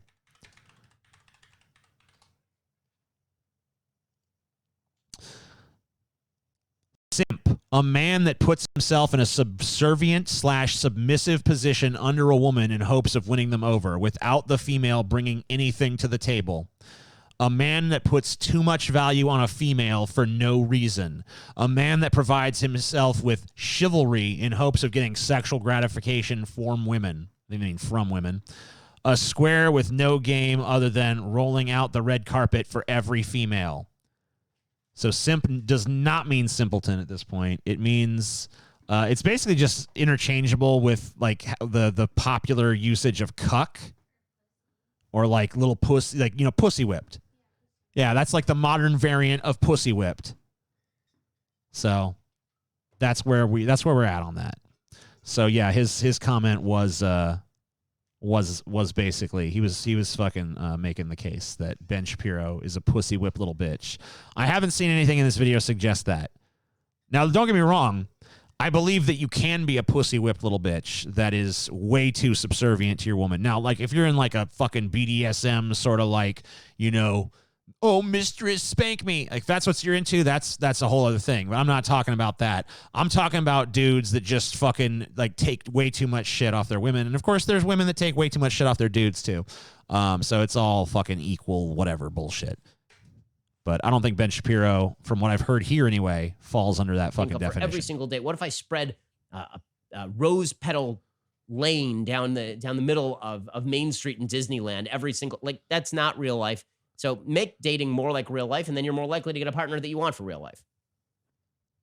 I mean, I don't know. That maybe. I don't know. I guess I can see some kind of fucking logic to that, which is more than I can say for most of what Ben Shapiro says. But at the same time, I feel like you might want to have some good times together, because what you're talking, like, you're basically talking about just everything being a fucking boring drag, you know? And I think that maybe people should actually try to have some fun. I don't know. That's just the fucking leftist in me, I guess. You know, doesn't think that life should just be nothing but a fucking mercilessly boring slog of misery. But, you know, I don't know. I guess just make everything miserable so that you never expect better for yourself philosophy is also a valid one. Okay. Thank you very much, man. I really appreciate it. Again, you're a real inspiration to me, and I follow the Daily Wire Me all too. the time. It's basically one of my main news sources. I also am inspired. That's awesome. Thank you, Cameron. Really appreciate the call. Jim in Illinois, you're on the Ben Shapiro Show. Go for it, Jim. Hey, Ben. I have a question about COVID-19. I think that was the only part I wanted to talk about. Yeah. So I'm actually out of material at this point. So we'll end it up with a little chat with the chat. See what's going on with folks. Looks like the chat needs to be refreshed again because it never fucking stays good. But okay, there you go. Fun is wrong. Fun is bad. Fun makes me really sad. Probably the weirdest part of that video to me was the beginning when he got really excited when he realized that COVID-19 was preventing people from fucking. He got way too much of a thrill out of knowing that, you know, people weren't having as much casual sex right now. He was like, whoa, yeah, that's great.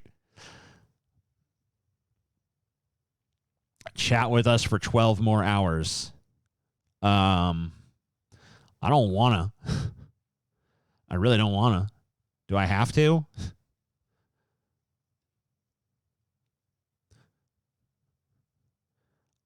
It's time for you to burst. Okay. How about some conservative comics? Those are funny to see your reaction to. Wow, you really want to keep me. All right, I'll tell you what. If you guys, I've given you what you're entitled to as patrons. But I guess if you guys start having, if the Streamlabs start coming in, you know, and we see some fucking funds coming in here, I guess I could fucking add something to the roster. You guys are having a good time.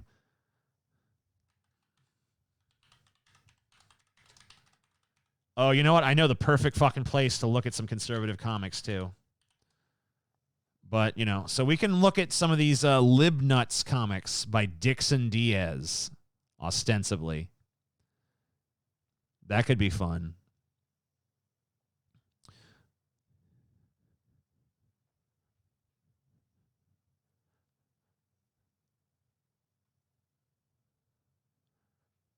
It's in the Patreon contract, TJ. You must stream for life.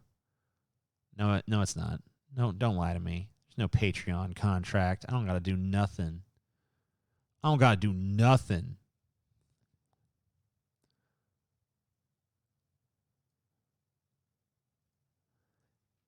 Yeah, but I guess if some Streamlabs come in, I can read some conservative comics. I don't know how many. I'm going to go to the bathroom. I'll be right back. You know. Draco wants the stream to end. So if you agree with him, don't send a Streamlab. If you disagree with him, send a Streamlab.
All right, so we got a couple of Streamlabs here. We only got 2. Christina gave $5 and says keep going, and Hyperblob sent $3 and says I spent my last shift risking my ass with infection to work on servers so you assholes could watch Netflix. Thanks for the entertainment. Oh, Andrew Nichols gave $27.33 and said take my money and go on for longer. I think that's good enough. I think if one person is willing to spend $27.33 of their hard-earned money, then I have an obligation to that person to continue to plow on. So hold on, let me resize and move myself here. I don't know if these are all going to be the same size. Please, this is all I have until the weekend. All right. I'm doing it. So, you might notice that you might have seen this art somewhere before. So what this comic Libnuts likes to do is take old Calvin and Hobbes strips, and I guess some other comics as well, and just get rid of the actual brilliant Bill Watterson dialogue and replace it with their own dialogue. And then they do it like writer Dixon Diaz, artist Bill Watterson, like as if to imply that this is like a collaboration between himself and Bill Watterson. Like, I guarantee if Bill Watterson was even momentarily aware that this existed, he would probably put a stop to it. But of course, it flies under the radar because who's really paying attention to what this is doing?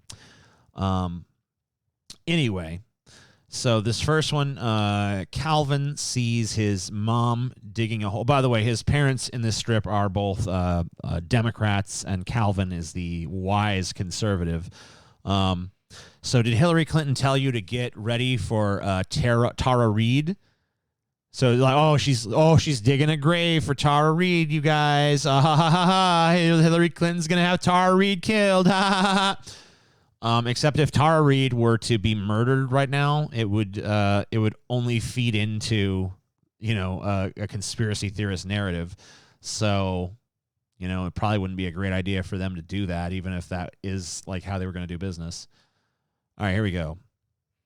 It looks like he might have rebranded this comic Calvin the Deplorable, because it used to say Libnuts up on top, but I guess maybe he's decided to change it. I just love seeing childhood characters that used to have opinions and thoughts and stuff that were uniquely their own just become mouthpieces for a fucking crazy right-winger who steals other people's art and repurposes it for their own ends. That's kind of cool. A very disturbing, very serious question has come to mind. Okay. Given the level of rage and insanity among mainstream Democrats and celebrities toward President Trump, is there any action on their part so crazy or so vile that the possibility can't be ruled out? Would they stop short of mass murder if they thought it would work?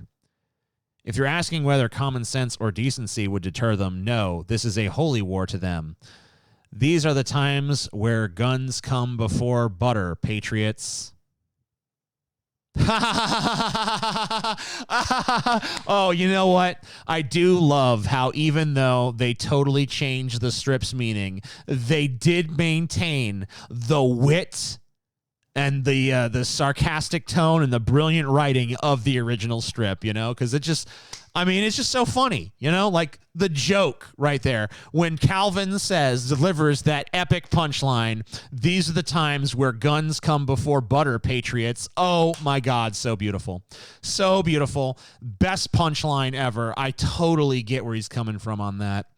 I also love the fact that Calvin is extolling the virtue of guns immediately after saying that it's the crazy Democrats and celebrities who are, of course, doing the mass murders. And, of course, they're doing it not with guns, but probably with, like, toothpicks or something, because guns have never been used in a mass murder, as we all know. So beautiful. I love the idea too that people just have it's just a reflex. There's no fucking legitimate reason to have any sort of grievance with President Donald Trump. I mean, he's perfect in every way, completely flawless. I think the real question of this comic is not whether the Democrats and celebrities that hate President Trump would like what's too crazy and vile for them to possibly use to get rid of Trump. I think the real question in my mind is there anything that Trump could actually do that would get people like this guy, Dixon Diaz, to fucking turn on him? Like, if he is there anything Trump could do? And I mean, as you can see, this comic is beloved by the people. It's got 25 shares. It's got a comment. Looks like 50 people have some kind of reaction to it. This guy, Richard Weir here, says, sadly, some overwhelmed with Trump derangement hate would resort to violence. They have pulled the country towards communism for 70 years with only minor deviations. Trump comes along and spits in their eye. Wow, that so reminds me of reality. Here's a spicy meme from Dixon Diaz. If you have to stay home because you're afraid to die, you're gonna die. Oh, sorry. I'm sorry. I misread it. So that ruined the joke. I apologize. If I have to stay home because you're afraid to die, you're going to die. Oh, yeah. Once again, those Democrats and celebrities, always they're threatening violence and stuff. But then, of course, it's okay when I threaten you with violence. All you people that are self-quarantining and stuff and promoting this quarantine as a means of controlling the coronavirus and flattening the curve and not overwhelming our overtaxed medical infrastructure and stuff. If you people continue to advocate for that position, I will use violence against you. It's going to be good. That's okay. Right-wing violence against, you lefty commie cocksuckers is always justified. But, you guys, you guys are the real violent ones. That makes sense to me. More classic Calvin the Deplorable action. With the schools shut down, I'm missing so much, like indoctrination about transgenderism, gay pride, white guilt, and the occasional shooting. Once again, those shootings kind of happen with those guns that you guys love so much. So that's kind of weird. I don't know. Maybe schools have changed a lot since I went to school. I don't know if we have any school-age people in the chat. Maybe you guys can let me know if schools are now nothing more than transgenderism, gay pride, white guilt, and the occasional shooting. Like, do you guys not do like any more like, reading and writing and arithmetic anymore? Is that no longer part of the curriculum? Now it's just all like transgenders and shit. Is that how school is now?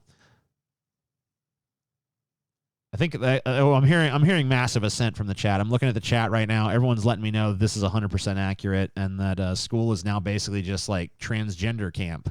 I didn't know that. Just think, Hobbs, there are literally trillions of stars. Now imagine if Earth was dying and we had to pick another planet in another solar system to move to, and we had our choice among millions of potential planets out there. Who in their right mind would pick the equivalent of Joe Biden? I'm sorry. I know you guys hate the crickets, but actually, you know what I could do? I could do this. I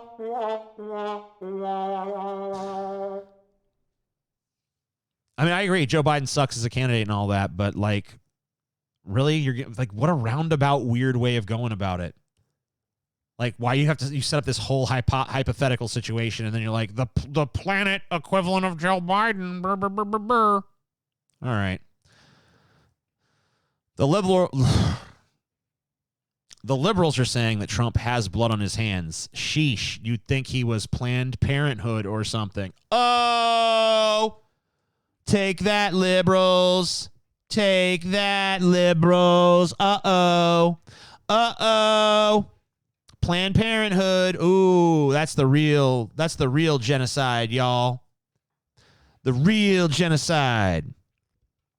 It's not when Trump lets people get massacred in Yemen or approves drone strikes against, fully sentient, cognizant human beings with, lives and identities and families and all that stuff. That's not the real blood on your hands kind of shit. The real blood on your hands shit is when a woman chooses to abort a fetus that is not conscious, does not have a sense of identity, is not self-aware, does not meet the fucking baseline criteria for sentience. That's the real crime, man. That's the real blood, okay? The unborn. Does anyone here remember being in utero? I don't. Yeah. I remember being a kid I remember being a teenager. I remember being an adult. I don't remember being a fetus. What is with this weird? Why is there this weird blotch on Hobbs's head here? Like, did he not like whatever Hobbs was doing with his eyebrows in this panel, so he just really clumsily fucking drew over it? You see what I'm talking about? Do you guys see this, like, big white blotch that he drew here? I'm guessing that Hobbs was making some sort of, like, skeptical, you're an idiot sort of thing with his eyebrows. And, of course, that doesn't fit with, you know, he doesn't want Hobbs to disagree with what's being said here. So yeah. Makes sense to me. Any mention of the fact that the virus originated in China and the libtards scream racism. At the same time, the libtards have blamed Russia for all their paranoid delusions since 2015. The fact that Democrats are leftists, just like these Chinese communists, just adds to the irony. So what can we do? Always call Democrats comrade and speak to them in a fake Russian accent. Okay. So I don't know which thing we should argue with first here. Should I even bother? Like, is it even worth it to get into the fucking specifics here? All right, so I guess we'll go through it one by one. No one fucking objects to mentions that the virus originated in China. People object to, like, when people call it, like, the Wuhan virus or something. Now, I personally don't really give a shit. I don't care. I don't think it's a big deal. I think people who pretend to care about it are being virtue signally as fuck, but that's why they're offended. It's not just anyone who mentions that the virus comes from China, so that's a fucking straw man. The libtards have blamed Russia for all their paranoid delusions since 2015. Yeah, there's a segment. But, you know, if you look at most of the voices on the actual left, not the liberals, but the actual leftists, most of them don't really buy into the Russia narrative. Now, of course, there are some that do. And, in fact, you know, there's some credibility to some of the Russia stuff. It's just been way overstated.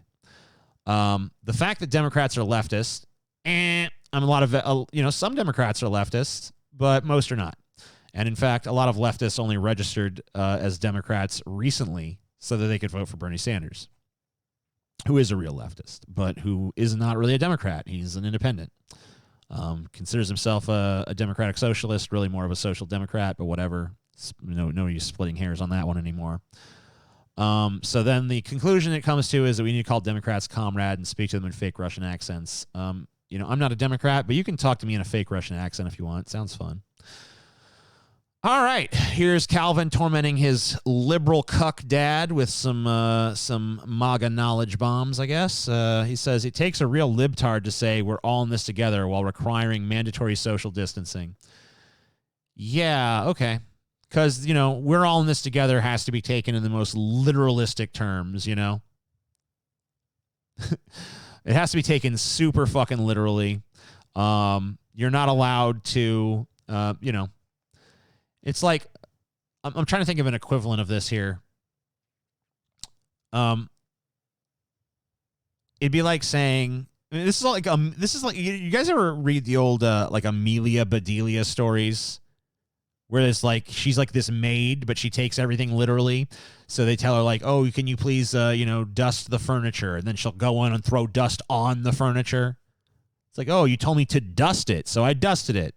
Oh, no, we got to remember to tell Amelia Bedelia to undust the furniture because she takes everything super literally. It's a really lame old fucking children's book. But anyway, this kind of reminds me of that because, you know, they're taking we're all in this together super literally. It's just a gesture of solidarity, like we're all going to do our part in this fight. It doesn't mean we all are going to congregate in one location together. Why am I explaining this? Hey, Democrat dad. You know, this lockdown could really be a blessing in disguise for you liberals. If you're stuck inside the house for the rest of your life, you don't have to worry about climate change. This is almost as much fun as driving pigs down Main Street in Dearborn, Michigan. Oh, I get it, because there's a lot of Muslims there. Yeah, man, fucking Muslims. That's why I drive them pigs down the main street, to scare the Muslims, because they don't like pigs, man. Ha ha ha ha ha ha. you're stuck inside, you don't have to worry about climate change. Well, actually, you still do, because most of the effects of climate change are not going to be protected just because you're in your air-conditioned house. Like, it's still going to do things to farmland. It's still going to make tons of land on the planet unarable. It's still going to fucking raise the water levels. It's still going to raise ocean toxicity. You know, it's still going to fucking do irreparable damage to the ecosystems of the planet and fucking harm the biosphere and shit. So you're not going to be protected because you got your AC running indoors. So whatever, douchebag. Hey, wow, he didn't steal... He didn't steal Calvin and Hobbes for once. This time he's just using some fucking generic piece of clip art for every single panel. The FBI, Facebook ball-breaking inquisition, watches everything you post. One wrong word and you get pinched. Then it's off to Facebook who's gal. We have to say things without exactly saying them. Understand? So that Al Kaboom, our friend who doesn't eat bacon, doesn't get wise. Al Kaboom, our friend who doesn't eat bacon. Oh, another Muslim jab. Oh, cool. Yeah. Real subtle with that. People are dying. A funny meme will do that to an audience. Well, then I guess we're safe from this one. Oh, my God. Another one of these? You know our friend downtown, the big guy, the one in the wall business, the one who beat She's a Bitch in the last horse race, the one who they say hates people from Diarrhea Stan and Tierra del Taco? Well, I'm with him. All right, good. I mean, I don't think anyone was confused about who you're politically aligned with. I think we all got that. Somewhere in hell, Hitler is slapping his forehead and saying, "Dumb Kopf, what do I need an army for? I could have just told Americans I had germs." You mean if today's Democrats were in power back then? Yeah. Oh, man, any concern about fucking an international pandemic is so unwarranted. People are just a bunch of pussies, you know? Hitler just should have said he had germs. The only thing I'm surprised about reading this comic is that this particular artist thinks that Hitler's in hell. I'm surprised that Dixon Diaz doesn't have a higher opinion of Adolf. I am once again asking you to stick me in a New York nursing home. I don't get it. Is that because there's a lot of COVID cases there? So he's like saying that he wants Bernie Sanders killed. He's like basically condoning violence against Bernie Sanders. Is that what's going on there? That is what's going on there, isn't it? I didn't get it at first. I guess I'm not as much of a piece of shit. Once upon a time, there was a hold it. Tell me the one where nobody ever got sick or died until the bad orange man released the deadly virus, which suddenly killed everybody except the white supremacists who got a secret vaccine to protect them. Tell me a story like that, okay? That's not a fairy tale. That's the truth. You mean it's your truth, Mr. Liberal, not the truth. I have not heard a single liberal or leftist or Democrat or centrist or anybody who believes whatever the fuck that narrative was that this comic just spun. So, what? Find me the person who believes that. I've never heard one person say that Trump released the virus and that it was going to kill everyone but the white supremacists. I don't know. Maybe someone said it. I haven't heard it. Ever heard of Jose Majuka? Former Ugandan president, was the first nation to decriminalize marijuana. Pretty insane and inspirational life. Spent 10 years in squalid solitary for freedom fighting. Politicians should take a leaf from his book. I haven't heard of him. Rapist wife endorses groper. Bitches get stitches. Clinton warns Biden accuser. It's got a fair point. Calvin, did you read the book on the joy of being transgender that I assigned? I tried, Mrs. Wormwood. I really did. But then I felt the hand of God on my shoulder, and he whispered in my ear, "Don't. This must be why they don't allow God in public schools." Is this really like a big part of the curriculum now? Is it like you just go to school and it's just like nonstop, wall-to-wall transgender indoctrination? Is that what's going on in fucking American schools right now? Is that a real book? Let's see. The Joy of Being Transgender. Book. Like, I don't see the book. I I found a book called The Soul of a Stranger, Reading God and the Torah from a Transgender Perspective. So there's that, I guess. Doesn't really look like it's being assigned to as mandatory reading for elementary school students, though. Looks like it's more of a college-level book. Huh. I don't know. Where are the punchlines? I'm sure we'll find one eventually. Hello, President Trump. Calvin the Deplorable here. Listen, this controversy over your bleach statement has got me thinking. You better not advise people to drink water or the media will say you're encouraging people to drown themselves. I'm a hell of a lot better advisor than that quack Dr. Fauci. Oh, yeah. Yeah, Trump saying that people should inject disinfectant into themselves, or that we should look into people injecting disinfectants to kill the coronavirus. That's like basically the equivalent of telling people to drink water, right? Yeah. Oh, I'm sorry. Someone in my chat's agreeing with the comic. Let's see. This is superior heterosexual. I want to talk to superior heterosexual. Hold on. TJ, a lot of kids are becoming trans due to indoctrination, not actual genuine choice. Wake up, lol. I don't think that. Are you serious? You being serious right now? Because the lol and the ridiculous screen name make me think you're not being serious. But I don't know.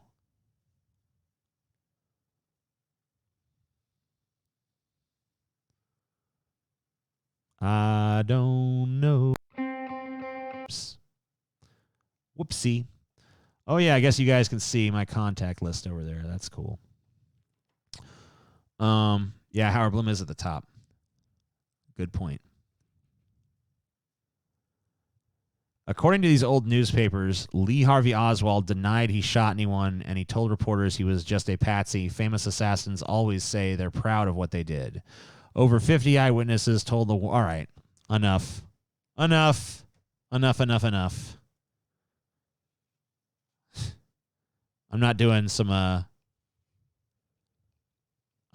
fucking JFK. We're not going down that rabbit hole for this terrible comic.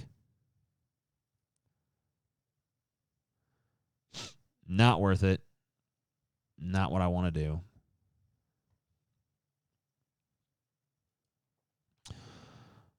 Anyway, I've been at this for quite a while. Think I'm going to take a little break. And I will see you motherfuckers later on. Peace the fuck out.